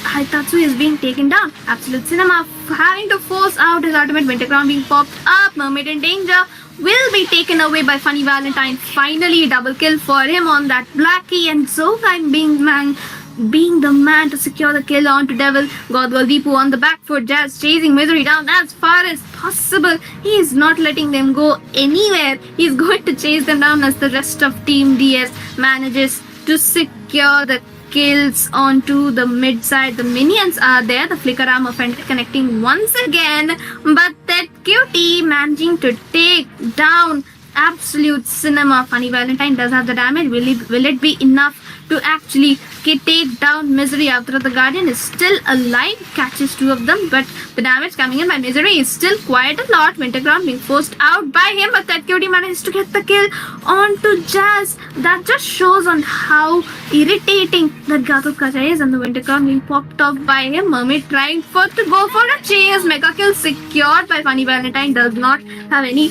winter. Oh my god, he actually gets taken down by Mermaid once again. It's like the 2 members from the side of DS is dying, and then 3 from the side of God Girl is dying, and once they revive, the other 2 and other 3 die from each of them. Okay, and with that, we will be seeing another Lord dance, the 3rd and most enhanced Lord of the game. Team DS has already started onto it. Zogai looking to take down Mermaid in the mid lane itself, but will not be making it back on time. He has to go and clear out those minions, the enhanced minions coming in the mid to top, and Team DS has just decided to abandon the Lord as much as possible. But with that, Team DS once again loses the Lord to Team God Girl Deepu. They're throwing away their team fight advantage once more, and for the 3rd time in this game, that too just before the Lord, they will be having to defend. And from their side, only Brody and the Lunox are the ones who can actually defend the lanes along with the Hayabusa if he manages to cut away far away in the deep. But with that, we can see that the side of Team God Girl Deepu will be advancing. They are sinking down the minion waves. Lee, Misery, as well as Devil in the top lane, trying to take down and push around with those enhanced minions, while Panditji in the bot lane onto that lane, and the Avatar of the Guardian connecting onto only Jazz this time.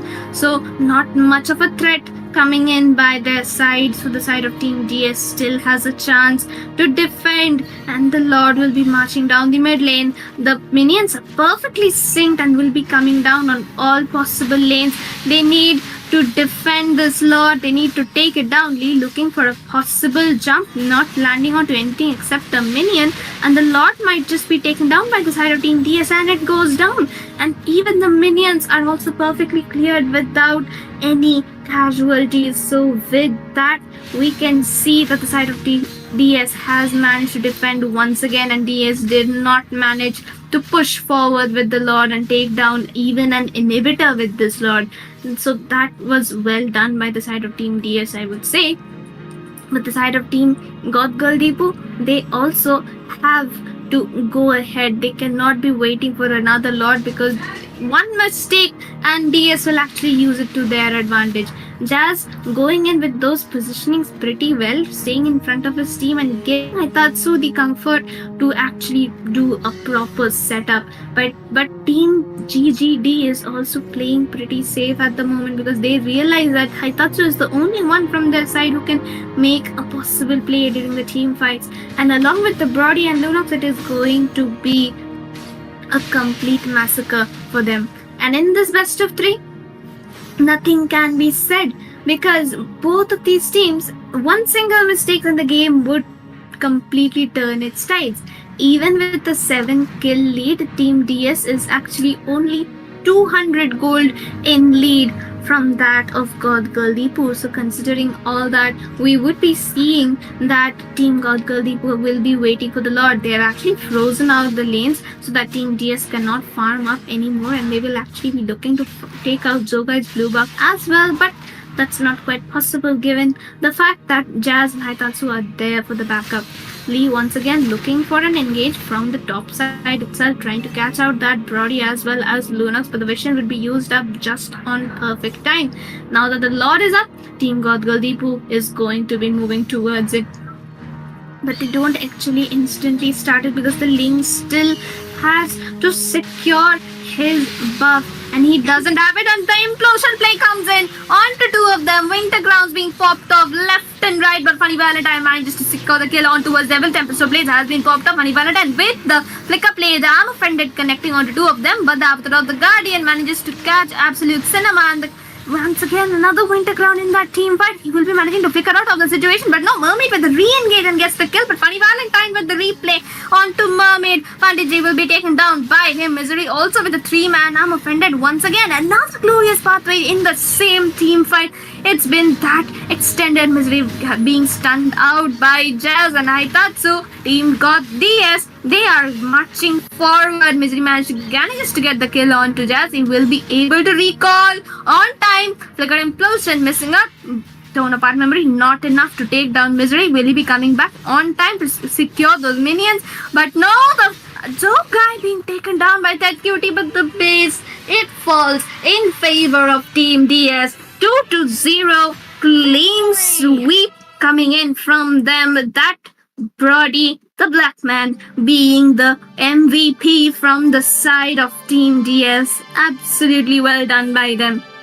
God Girl Deepu, 10,000 opportunities in the same game to try and make a comeback even after the early game disadvantage. But no, they failed, and at the end, it was Team DS who made the comeback. Well done to God Girl Deepu. They would be securing the 4th place in this bracket of the Mumbai server, and DS will be proceeding towards the 3rd place.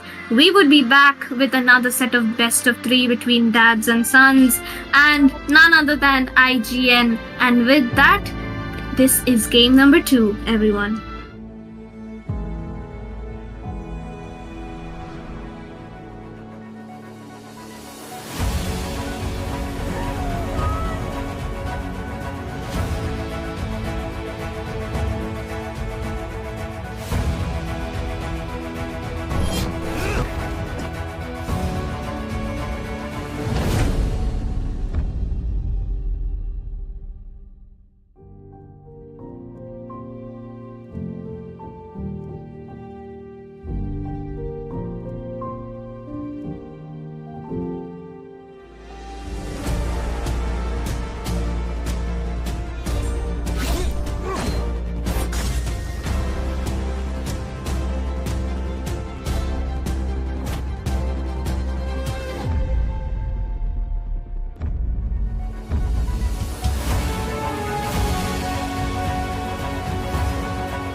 And welcome back, folks. We are back in action. Who said there are This no is the shortcuts in Legends life? Unleashed I season literally 3. invented one. And viewers, we are in the lower brackets, and both teams are trying to fight for that spot to get to the finals.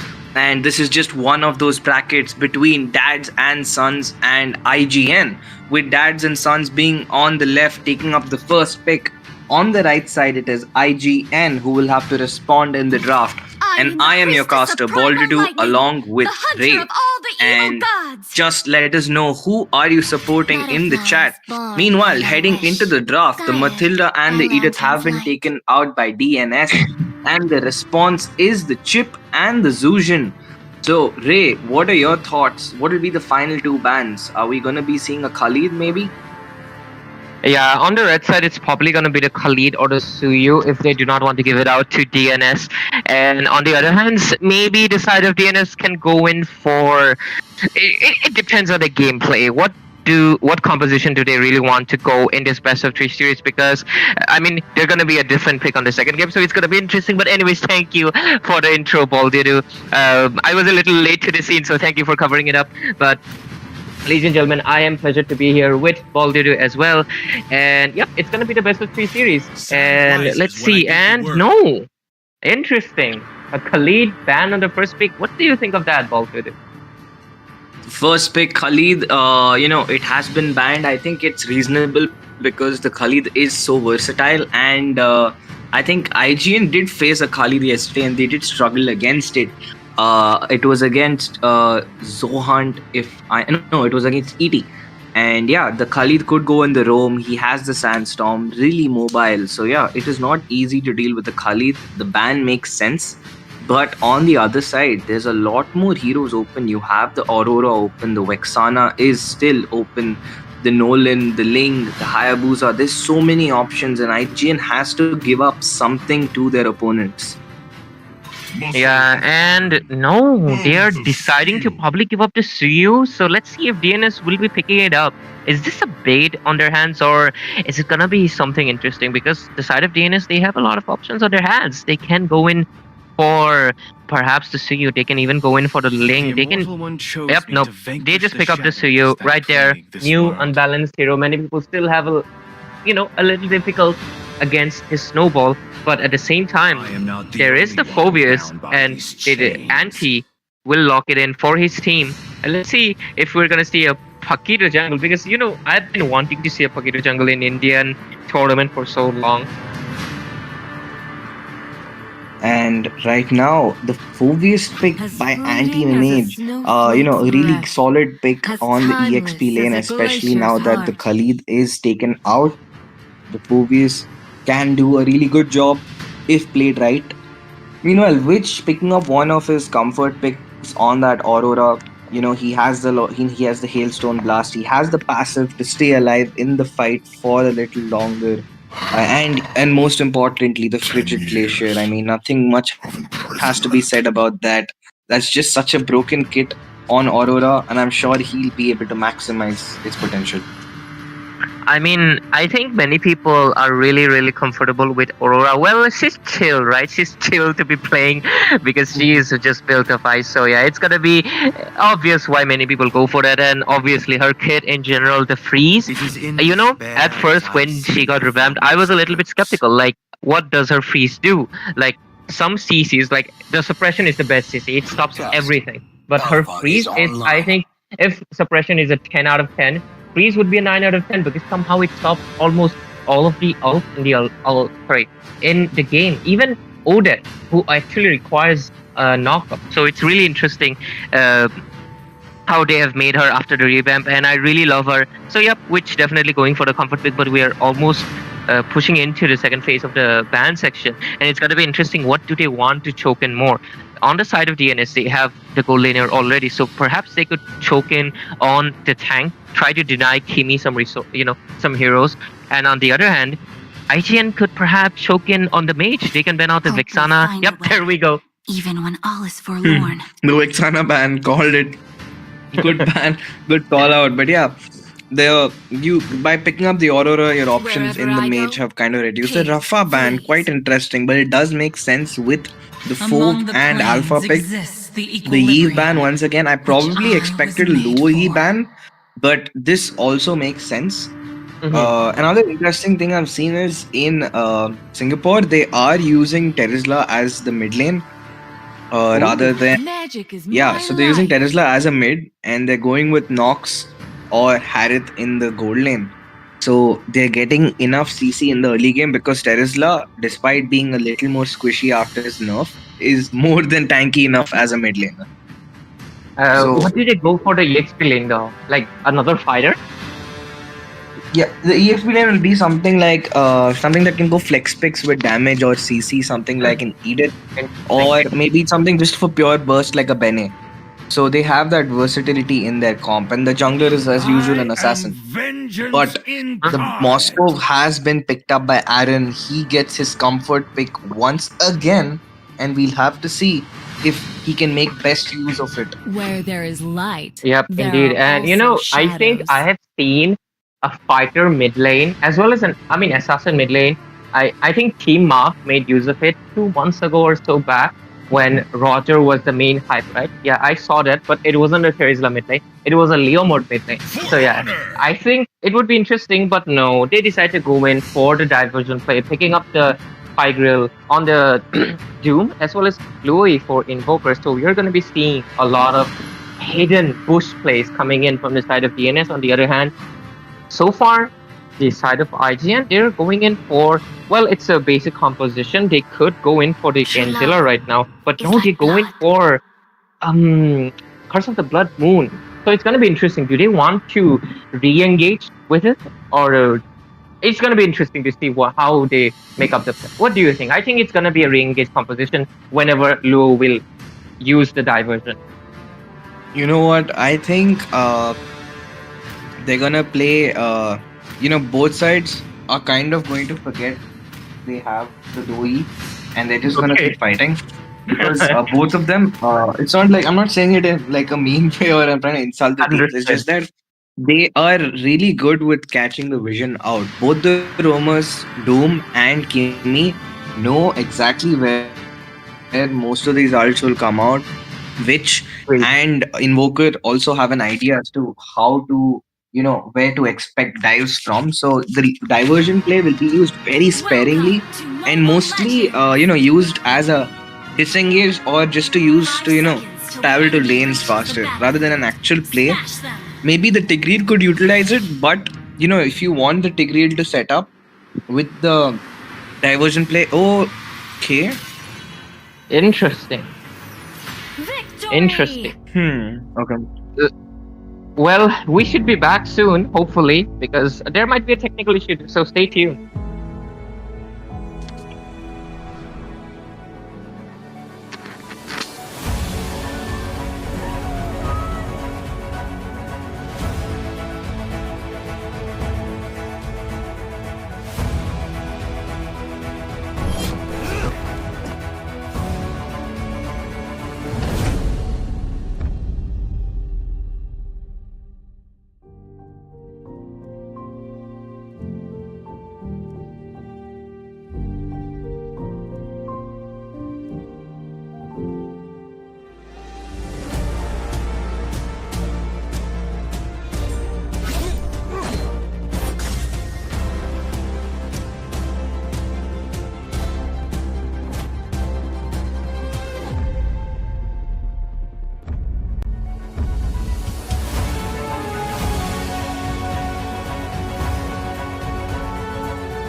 All right. Hmm. Welcome to Mobile Legends! What?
And folks, we are back in action after a considerable delay. I, Baldidu, along with Asuya, will be your casters for this series. It is DNS versus IGN. The draft is before your eyes. Both teams have secured their picks, and Insane and Respect have moved towards their red buffs, taking the leash of their teammates, and just trying to get to that level 2 as fast as possible. Yes, and both the teams are looking strong, especially the draft. If we talk about the junglers, like both of them are really good because they have that early game speed and farming. And I think Alpha is one of those junglers who can keep up with Suyu when it comes to the fast farming up. At the same time, both the tanks too, they are pretty good if you ask me. Like Carmela with that CC. And already there is an engage, but the Litho Wanderer gets secured by Lord Insane. The retribution did land on time, giving him that slight edge against his opponent jungler. But on the bot side, there is a first blood already. The three people from DNS secure the first blood onto Anti, and he pays the price for his folly. Well, what an initiation, like, right? Both, just like I said before, both of these junglers have that early game potential, but it depends on which of the jungler can, snowball in the early game. And I think they're giving that chance to DNS right now because the first blood on their side, and look at that once again. And there is a slight tilt in the gameplay, despite DNS having not as much early game like the side of IGN. They have done a better job securing that turtle zone for themselves with the first blood. And Insane has already moved on towards that turtle. The Suyo is so good at farming, man. Such a versatile hero. I'm not sure if I should call it broken or not, but it is really, really strong because he's too tanky for a regular assassin. I agree, and especially, when there is a Suyu, I always expect some sneak peek plays up there, but... Oh my god, look how deep Invoker went and jumped in, baited a flicker out, used up everything, and finally Aaron will fall right under his turret. Not a good way to go out, but he did as much as he could. but that would not be enough. Doom once again at the top side with his gold laner, just providing a little vision, letting them know what is going on the top side. Meanwhile, Suyo also trying to just farm up. Not much happening on the map so far. It's just the side laners who have paid a price from the side of IGN. They have to be a little careful. Well, yes, and like I was saying before, the side of Suyu, what I love about this hero is how he is good at those sneak peek plays, and once again he will be securing another kill. But then, because he has so much dash away, Baldudu, like I think there's only gonna be fights and team fights right now. But Doom is a little low. He tries to dash away using the S2. Insane with the re-engage. Baits out the flicker from Witch. And with that fight is all she wrote. And they back out once again. Well, yes, and again, I think Nathan should kind of back up because I do see people around him. And yes, continuing once again what I was saying, that Suyu, I really love how he's good at those sneak peek plays because he has a lot of dashes, especially he's immune when he's dashing out. So he can just, dive in, steal turtles, secure the objectives, and even dash out. And that's the big plus point of having a Suyu on your team. Oh, Doom is sent near respect. Uses the S2, the beautiful implosion play, the penalty zone. But Kimi with the curse of blood catches out Doom and they pay the price. The re-engage is heavy from the side of IGN. They are committing hard and fast, but respect will have to fall. Invoker does his job. The low E paying off absolute dividends with the diversion and the kill secure. Anti does pick up his Thunderbelt. The turtle is being taken by Insane. He will be able to land his retribution, but will he be able to back off successfully? Yes, he does. The versatile Suyo, not Sui, my god. I said low E, Suyo. It's getting kind of confusing. But yes, they managed to get the turtle. Yes, and right now IGN kind of doing great, especially taking down that alpha right before the turtle. It was a really great job from the side of the roamer. Doom, really good at those initiations. He knows who is the priority target and when to take down which person. At the same time, I really think that they should try to shut down that Moscow more often because he's the one who will be dealing immense damage, especially when it comes to the late game. And it's not fun to be in either side's place right now. They have to be really careful about their opponents.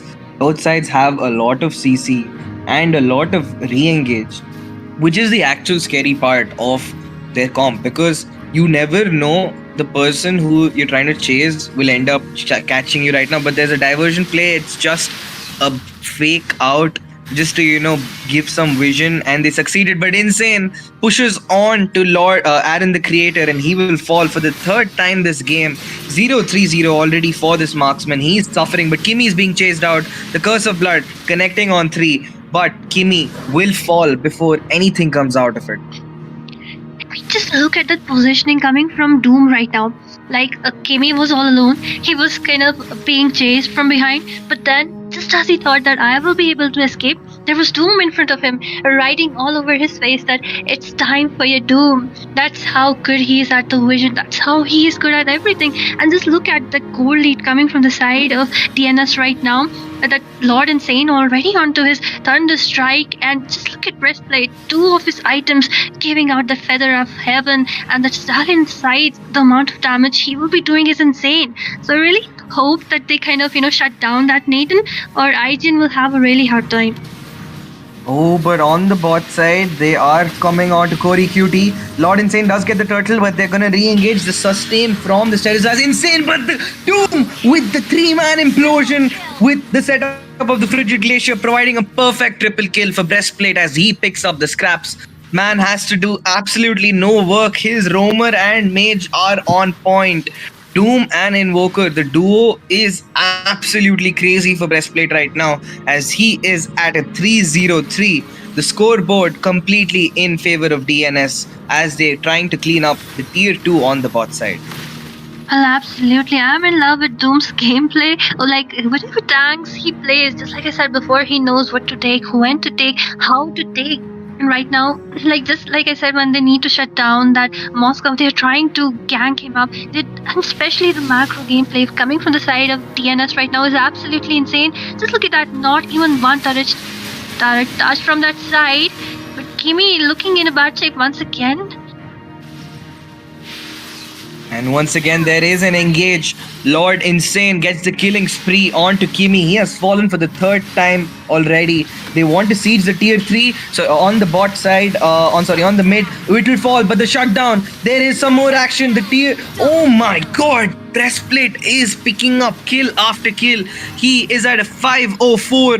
Corey Cutie picks up the scraps onto Anti, and IGN is really struggling there. Turret on the mid side has already been exposed. The Holy Shield has fallen, and it is really, really difficult for IGN to be, in that situation right now. The goal lead going closer to 8k as we speak. Well, yes, and like Carmela is a really great tank. She works really well. If there is really great follow up from the team, but at this time, I think the side of IGN, they're not getting that opportunity for those follow up attacks. Like Kimi is not getting that opportunity to land his Curse of Blood, and I completely give hats off to Doom, because before she can even do anything, she's getting CC'd so hard. She's not able to land up that Curse of Blood, and the way they're kind of zoning out the damage dealers is also absolutely insane. That communication coming from the side of DNS, just look at that once again. They are trying to gank Kimi in that bush, beating them out. And they're doing a really, really great job so far, DNS. They have complete control of the high ground. They are, making sure it's really difficult for IGN to step out and get comfortable with their comp. Anti is also getting caught out constantly. He dives onto the backline and he's just going to pay the price for it. Corey Cutie doing a really great job syncing up with Doom. He wants to find some more. He used up the conceal play, but nothing comes out of it. They want something and they want it fast. The Lord is marching down the mid lane, and we'll have to see if DNS can, they've already exposed the Divine Shield in the mid side. Will they also catch the Inhibitor as another target with just the level 1 Lord? Well, and just look at them sinking the lanes, like so beautiful to look at that, and they are already planning for that engage as the first Lord marches down, and like they have 10k goal lead right now. They're absolutely aggressive. Their synergy is beautiful, and I think once more Doom is looking for that engage. But instead, and that's why IGN is so scared to defend that Inhibitor, because they have already, they've got caught 3 to 4 times already. So it is a little, it's tough to be in IGN's place right now, man. Especially for Kimi, because he is playing a Purify. And he's still getting punished with the amount of CC. The Curse of Blood lands, but Breastplate picking up a monster kill. That last Ray basic attack will pick up the Inhibitor along with the Carmela's life. Yeah, man, 2 Inhibitors down already in the 11th minute. It is really, really, I think that it is looking like it's a completed, game 1 looks like in DNS's favor unless they throw. Well, true. Just look at that scoreboard, 14-4. That core lead of 10k. They are cooking right now. Just look at Zoyu already with Blade of Despair, and it's only 11 minutes into the game.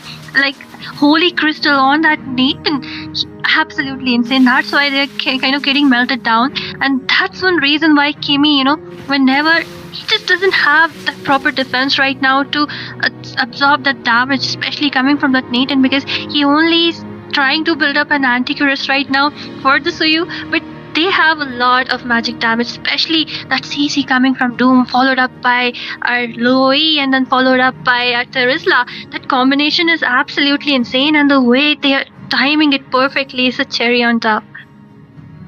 True that, Asuya, but I'm kind of really surprised as to how IGN, despite having the better early game comp, struggled and gave such a massive lead to the side of DNS. But and the craziest thing is you can't really point out who the MVP is from the side of DNS, because everybody is so good. Breastplate's KDA might show him as the best in this matchup, but I feel it is a tie between Doom and Corey for the MVP so far. Both of them have been absolutely phenomenal on the setups. And Kimi is doing a good job, but he keeps getting zoned out. There's nobody to open the map, and the turtle secured for DNS. Once again, they bait out the flicker onto which Corey nearly landed the penalty zone, but gets interrupted on time. The Frigid Glacier, the penalty zone connects, which caught out too low. There is no escaping for this man as Corey picks up the kill with the S1. A godlike picked up by Breastplate. He is just dominating, man. There's nobody to stop him, nobody to reach him, and nobody to bring him down. He is on a roll as they're gonna just keep clearing the minions in the mid lane. It feels like it's DNS's turret rather than IGN's right now. Yeah, completely agree. It's over. It's over. It's over. It's over already. They took a Lord. I don't think they had to take the Lord because they just took the fight instead. The second witch died, they lost anyone to stop. They had nobody to stop and catch out the Nathan or Corey, and with that, the first game goes very comfortably into the hands of DNS. Well, true, and I think it was just like we have mentioned this so many times. All hats off to those initiations coming, those implosions coming from Doom, followed up by Invoker, and of course, like Nathan. Just look at him, 704, Corey Cutie 209, not even a single death, and such brilliant follow-ups. Like, and I was really hoping to see some great Curse of Blood and Witch along with that to follow up, and a really nice CC setup, but they couldn't because they were just getting melted down. But anyway, ladies and gentlemen, we will be going for a short break. Just stay tuned for the next match.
game 2 of the best of 3 series between IGN and DNS, with DNS taking up the 1-0 spot already on the scoreboard. So IGN needs this game 2 to be in their favor so we can go to the tiebreaker round. Otherwise it's going to be a clean sweep in favor of DNS, but IGN and team is not ready to let that happen, and they're not going to go down without a fight. And I'm your caster Baldudu with Asuya, and we will continue to be your casters for this series. Well, unless they're not tired of us, I hope you're not anyway. But Baldu, I think the greatest person from the side of DNS right now is Doom. Hats off to him in the last game, and I will keep saying it still in the second game too. And I think we will again be seeing some great gameplays coming from it once more. And if IGN needs to win, I think first of all they need to kind of zone out Doom, because or else it will be them getting zoned out by Doom. Only two options here. True that. Doom has been on a hot streak, especially with his performance on the Tigreal. There were a few doubts in the chat about his ability to use the Tigreal, but I guess he's proved everybody wrong, and he's shown what he can do on that hero.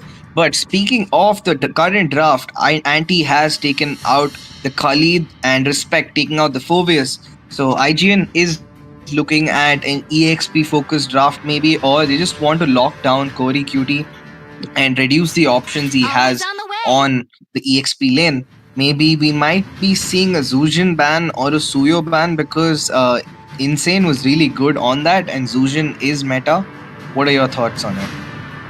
Well, they might be, but at the same time, they do have the first pick. So instead, but never mind. You are right, Baldudu. They will be denying that to you, to DNS at this point, because he did an absolutely amazing job. And of course, since he is the new pick out there, he has that firepower. He has that entry and exit power all to himself. He is kind of unreliable also, because his damage is based on the HP percentage. So you never know. You're like, oh, I'm going to survive, but the next moment you are already dead. So I think a really great ban if you don't want to play him. But just one ban remaining. What do you think that will be? And it is the solution. So the first pick this time on the side of IGN. What do you think will they go for, Paul? To do any guess? Well, okay, we don't have to guess because Kimmy has, removed the suspense for us. It is going to be the Gato on the roam, because it's Kimmy who's picked it up. So we'll have to see how they're going to use it. Well, Gato Kacha has been picked up quite a lot, and of course he is a really great pick. He's really great at those engages and beating the skills of the enemy.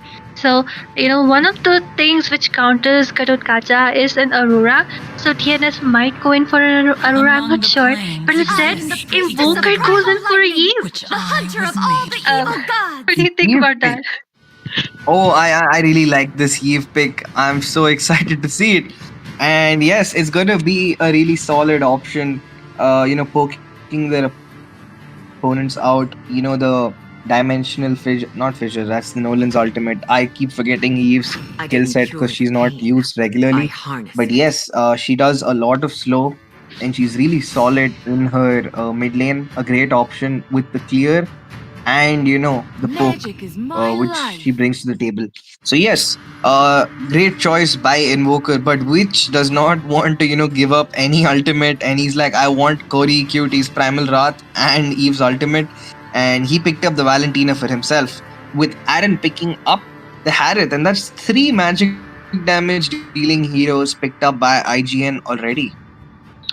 This is the same thing I was noticing already. 3 people onto that magic damage. But at the same time, Aaron will be dishing out a lot of true damage towards the end. So, not a bad option right there. But I think, I am just keeping just those thought processes. First, I was thinking that they might go in for an Aurora, but they surprised me with a Eve. So I will not say that they will go in for a Lunox to counter that Harith, because she's a perfect counter for him. But finally, just look at that insane. Will he be going insane on his Fanny? Because I have seen him play before and he's really great at it. Deep. And let's see how it goes. Insane on the fan very early with the pick. Maybe we might see a Kufra ban, but they could be sending Anti onto the Gato, allowing Kimi to pick up a Kufra. But going so early with the Fanny pick is quite interesting. And let's see how it goes. I'm a little confused. Maybe they're gonna ban out maybe the Grok or the Kufra. But let's see how it goes. Well, I agree. They might be looking to even ban a Minster because. But instead, they will just be denying two assassins right there. So, what will Respect pick up? He has that option for the Alpha, but I don't think so. Alpha will be really good in this team composition because Kimi will be kind of diving in. So, they need someone with a lot of mobility, and that's what DNS saw. And they banned out those two heroes which have that insane mobility right there, Baldudu. And in hindsight, it does make sense because the only options Respect has now is even if he goes for the Alpha, the Fanny is going to be very hard to stop. But even they've taken out the Nox instead. I am a little confused. What exactly is the thought process behind the Nox or Nathan ban? Because that's gonna be again 3 magic damage dealing heroes from the side of IGN. Well, first of all, I'm not sure about this. Well, they don't have a marksman. So yes, Nathan is a hero who scales really, really well, especially towards the late game. So they might not be looking to give it to them. And then again, banning Lunox is that thing which I mentioned before, that she's kind of a perfect counter for Aaron on that Harriet. So yes, they might have thought the same thing and just banned her out. But instead, I am seeing Respect on a Mortis. I am not liking this pick, Baldudu. If he goes for that Mortis, just go for a Julian. Please don't pick a Mortis. But he has no option because if he goes for the Julian, he will have 4 magic damage, and at that point, 1 Radiant Armor is gonna completely screw up IGN's draft. So What the about Martis Nolan? could Nolan. It's not a bad idea, but Nolan against a Fanny is just begging to get absolutely invaded in the jungle. Nolan can farm fast, but it's gonna be quite difficult for them to protect him and keep him alive. So. But yep. Fair play on that side with the pick on Martis. They have also IGN has their jungle pool severely restricted. They have taken out the Suyo by themselves. The Ling and the Haya has been taken out. So against the Fanny, your options have drastically gone down. Well, if you ask me, Nolan could have been better option because you don't need to target the Fanny. Like, just target Invoker because he will be dishing out a lot of damage. And if you have that Nolan, first of all, he is a hero who can jungle pretty fast, so he can compete with that Fanny. And the second is, like, he can just dash and take out Invoker when he's using his real world manipulation. But then again, I think Respect might be thinking that all the CC coming from Invoker or even the Hylosaur edit can be countered by that Martis, but I'm really not sure. It's just let's just see how they execute their skills. And the Hylos pick coming up, the Glorious Pathway against the Destination and Avatar of the Guardian. Both drafts are not exactly meta per se. They have a lot of options on both sides. But, it's going to be very hard for that Tigreal to catch out a Fanny. It's going to be very difficult for Martis to interrupt a Fanny. So as long as Lord Insane does a good job with his cables, manages his energy, and since it's a signature pick, we don't really have to talk about his skill level on the hero. He is more than experienced, but it is more about how well he keeps his composure, not forcing the aggression a little too much. So let's see how it goes. Both teams, we have entered the land of Dawn, viewers. Please like, share, and subscribe. Get more friends into the stream. A little more interaction will make it really fun. Support your friends, support your favorite teams. But yes, both teams have started off with their buffs. Fanny on the red and Respect on the blue. moving towards their other objectives. Will we be seeing an invade? Because there is the Hylos and the Eve, very, very cancerous comp in the mid side. Well, I agree, and just look at that, Kimmy already getting poked so badly. They have a really great option right there to invade because they have that three people along with that Fanny with that early game damage, but instead they just go for the little wanderer. And then again, it will be really, just like you said, it will be really hard for Kimmy or Tigreal or even that Martis to go up against a good Fanny player. I think even if Franco could have done the job better with his ultimate, but then again, like I said, I am just repeating the same thing. Let's see how it all goes, how they execute, because I am hoping Kimmy to show some great implosion plays. And right now, Fanny, Insane moving towards a fight, but he's just gonna back out for now. No, once again, he tries to find a cable, ends up going towards Turtle. Nothing comes out of it. He knows Doom is there and does not want to waste his time on that. Meanwhile, there is the Turtle coming up in the next 15 seconds. But on the bot side, Doom kind of using his S1, using his Radiance to just slow down Harith, but nothing much is gonna come out of that. Let's see, in the Turtle fight, this is going to be defining the, mentality from both teams. Whichever team is able to do a better job on the Turtle, it will set their mentality. Well, will they play passive or if they will play aggressive? But already speaking of aggression, Kakap with a beautiful play, but he will get caught out. The Gutto Stunt exactly on point, and that gives them the first blood for DNS as Respect picks up the first turtle too. There's another engage by Kimmy. The implosion. Two people caught. The taunt does not connect. A flicker. A chatter coming in. And that is it for Kimmy. He's gonna get caught out. Breastplate is there. So low. Why did he re-engage? And Andy will fall. No, he does. Yes, he does. Oh my god, there's so much happening. But that is basically a complete wipeout on the mid lane, apart from Aaron, who chose not to join the fight and just take some gold shield using that Zaman Force. Really, very, very interesting situation, that team fight. Despite they lost two people in the early game and gave up the turtle, but DNS was able to clap back instantly with the post-turtle fight.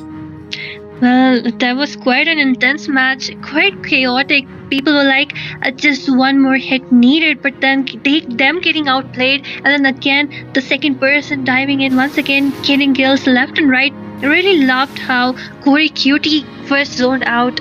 That flicker CC coming from him was absolutely insane. And then yet again, I think Insane should wait up for that high loss, but that Eve already been taken down by that Martis. So things are really looking good for both the teams, and unlike my expectations, the side of IGN is pulling their comp pretty well off, and Kimmy with that implosion again, just like I said before, doing a really great job. And on the bot side, there are two people of DNS ready. Insane with the cables, but will back off once again. I feel like either he does not want to force the fights after getting taunted out by the Gutto, or he's just waiting for the call from his teammates. They're probably telling them not to go for a gank. Look at that Respect going in a little too deep. The Avatar of the Guardian connecting, catching two. Will they be succeeding? The Decimation should be online any moment, but he chooses to go on to Invoker instead because he's gonna get poked out. Respect really, really low. And he will fall with that kill on Invoker, which wants to, give them the comeback with that Insane with the cables. He wants to get the blue buff, but gets zoned out of it. But it's actually Breastplate who's able to use the bullet. The Wild West bullet hits him in the last moment, securing the blue buff for his team. It is not a favorable scenario, but it's better the buff goes to your team than the opponent any day. Well, I really loved how Kimmy set up right there, because he waited for our edit to use her primal rod first and then used the implosion to catch them both so that they're not able to dish out any damage. And at the same time, we did see that kind of awkward positioning of that real world manipulation coming from Weave. First, she was kind of looking for a safe spot, and until she found it, everyone was kind of dead. So a bit late if you ask me. And Doom using that glorious pathway, I guess he expected, IGN will give some kind of gank, but instead nothing came out of it. He did end up, not really getting any utility out of his ultimate. But the Litho Wanderer is gonna respect managed to give Litho Wanderer. And speaking of the side lanes, we've not really seen much action on the side, especially on the top side. Both the EXP lanes are just taking turns cutting the lane, and going back to support their teammates in the objectives. And yeah, right as we speak, look, both the EXP laners don't want any of that action. They don't want any of the sauce. But Insane diving in baits out Witch's Primal Wrath from the IMU, and he is without an ult in the team fight. Already getting zoned out. Invoker using up the ultimate extremely low. Oh my god, a beautiful set by Respect. The decimation being used. Respect picks up the kill onto Invoker as he falls before this turtle is up. There's still a minute to go and plenty of time for the Reeve to respawn. Well, a really awkward positioning coming from Invoker right there. Like you're using your ultimate right in front of the face of the enemy, and that's not how you should be doing because he pays for it. He was taken down. And just look at the Fanny once again trying to go in, but she will just be retreating. But instead, just look at the top lane, Malbu. Yeah, man. A double kill picked up by Aaron the Creator, a much needed start for him. He finally gets onto the scoreboard with that. Those 2 assists do not count, in my opinion, as a goal lane. As Zaman Force, once again, he gets the killing spree for himself. Somebody needs to stop this man. Anti was able to sustain with the use of his passive. 4 people trying to chase down Kaka, but it's really difficult for them to catch him due to the abilities of the Fanny. Really hard to catch a Fanny. And Doom trying to go and give them the engage, but backs off, baiting out Yeve's ultimate too. I think Invoker is getting a little too aggressive with the Eve ultimates. He should wait a little for Corey and Doom to, create the setup for them. Exactly. Like she's misusing her ultimate, or she is just using it right in the front of the face of the enemy. And I also do see her kind of missing those taps from her real world manipulation. So I think she needs to be careful. And then look at that conceal again from Kimi. Oh no, the Primal Wrath being used up onto Kimi. He caught out really low. The Avatar of the Guardian, he comes in just in time to protect his roamer. A beautiful play by Anti. Insane dives in once again, but the decimation tracks him down, chases him down and picks up the kill. Respect touches the wrong target, but Gato is in the midst of it all. Onto the turret, gets poked out, giving a free kill to that Clint. And with that, once again, it is a 1-for-1 trade. Nobody getting the best out of each other. Then just look at the equipments from both the teams. Right now, Aaron is on spree. Just look at that. He already has his stallion sight. He has that feather of heaven. He is dishing out a lot of damage. I really love his positioning, like 303 with so much gold, with so much kills. I really love how in the beginning, when he knows that he doesn't have that early game potential, he just went towards the side, quietly just taking that gold for himself. And now finally, when he knows that he has that potential into the team fights, he never misses out on them. And the way he chooses his targets is absolutely insane. I think IGN is doing a really great job in this game, especially because I see Kimi with really great setups. And IGN doing, speaking of that, Witch gets caught out a little too aggressive, and Corey exploits the weakness in that positioning from the mid laner of IGN. Speaking of, IGN, they are still at the mid lane. They really want to, expose the tier 3 on the mid lane, and they want to get as much out of it as possible. But nothing comes out of it right now. Well, true. And then again, I was thinking that Insane will be going in for the squishy, especially our Valentina, because when she uses that copied ult from the Eve, she's kind of alone. And we did see him going in, but his damage wasn't enough.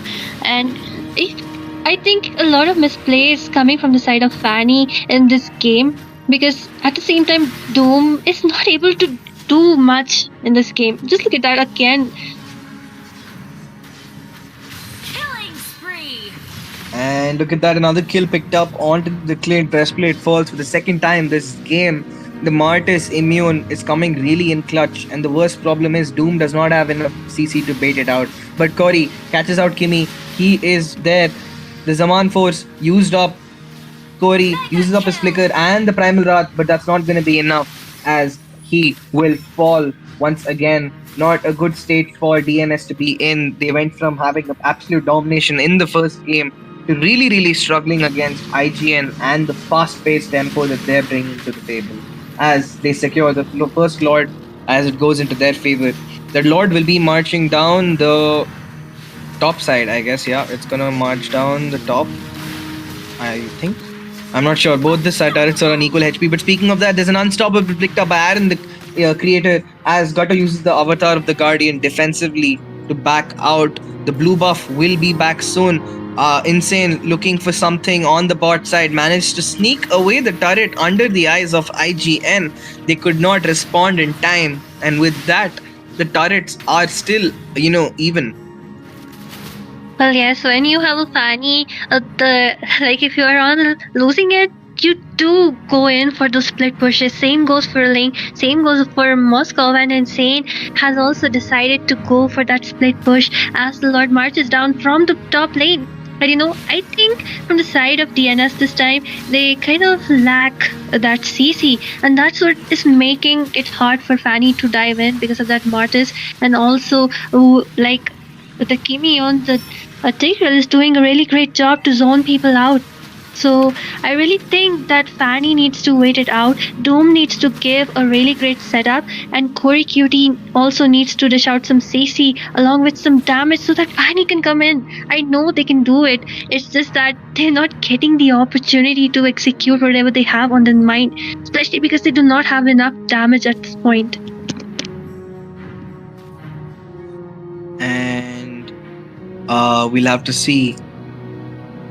We'll have to see how it goes on the mid lane right now. Doom is there trying to clear out the minions. They want to I'm kind of confused as to why both teams are not actually playing according to the mentality of the draft. They both could afford to play aggressively, especially on the side of IGN. They also have the gold lead. Maybe you could explain for Fanny that she's struggling right now, not getting the opportunity to exploit the gaps. It was Skinny and Anti are really, really hard to get through, even Respect, and they're always killing her. But you could do something about IG, and they could play a lot more aggressive. It's the Eve is really struggling to back out in time because of the avatar of the Guardian. Respect doing a really great job with the decimation, and Doom realistically. But speaking of that, a beautiful two-man catch, and with that, Kakab gets his second kill in this game. They're gonna fight near the blue buff, and it's in the favor of DNS as Kimi is forced to back off. Look at that, Respect going to re-engage. No, he's just gonna bail out his roamer. And right as we speak about aggression, it didn't pay off for IGN. They did not have the vision, and time again, Cory making the plays for DNS to stay in this game. Well, finally, DNS getting that one opportunity, because two people are already down from the side of IGN. They will not be looking to compete for the Lord, or they might even be. But look at Doom already zoning people out with his ultimate. And finally, they secured this Lord for themselves. The second Lord, who is pretty hefty. Just look at Invoker in a really bad position. But Respect doesn't want to force it out because the Lord is also coming in. Of course, they need to group up together. They need to take down that Lord. And, like what I was saying before, and just like you said, that Eve is really having a hard time, especially due to that avatar of Guardian. And when she was picked up, this was like my only concern, that she did see a Gadot Kacha who will be jumping on her. So why still pick that Eve? But now finally, when she's getting all her equipments all that slow, she's kind of showing that comeback, the utility of Eve.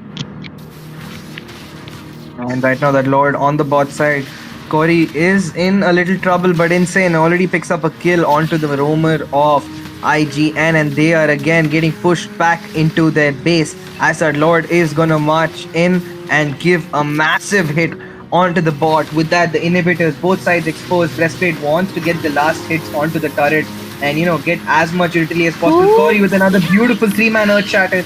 With that, it should be over. IGN's dreams will be crushed as DNS moves on to the next round from the lower brackets.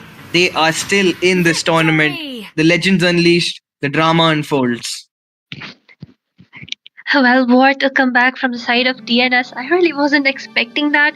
But then again, I congratulate both the teams for participation and that beautiful gameplay as we will be going for the break. But stay tuned, everyone, as we have much more exciting games to come on.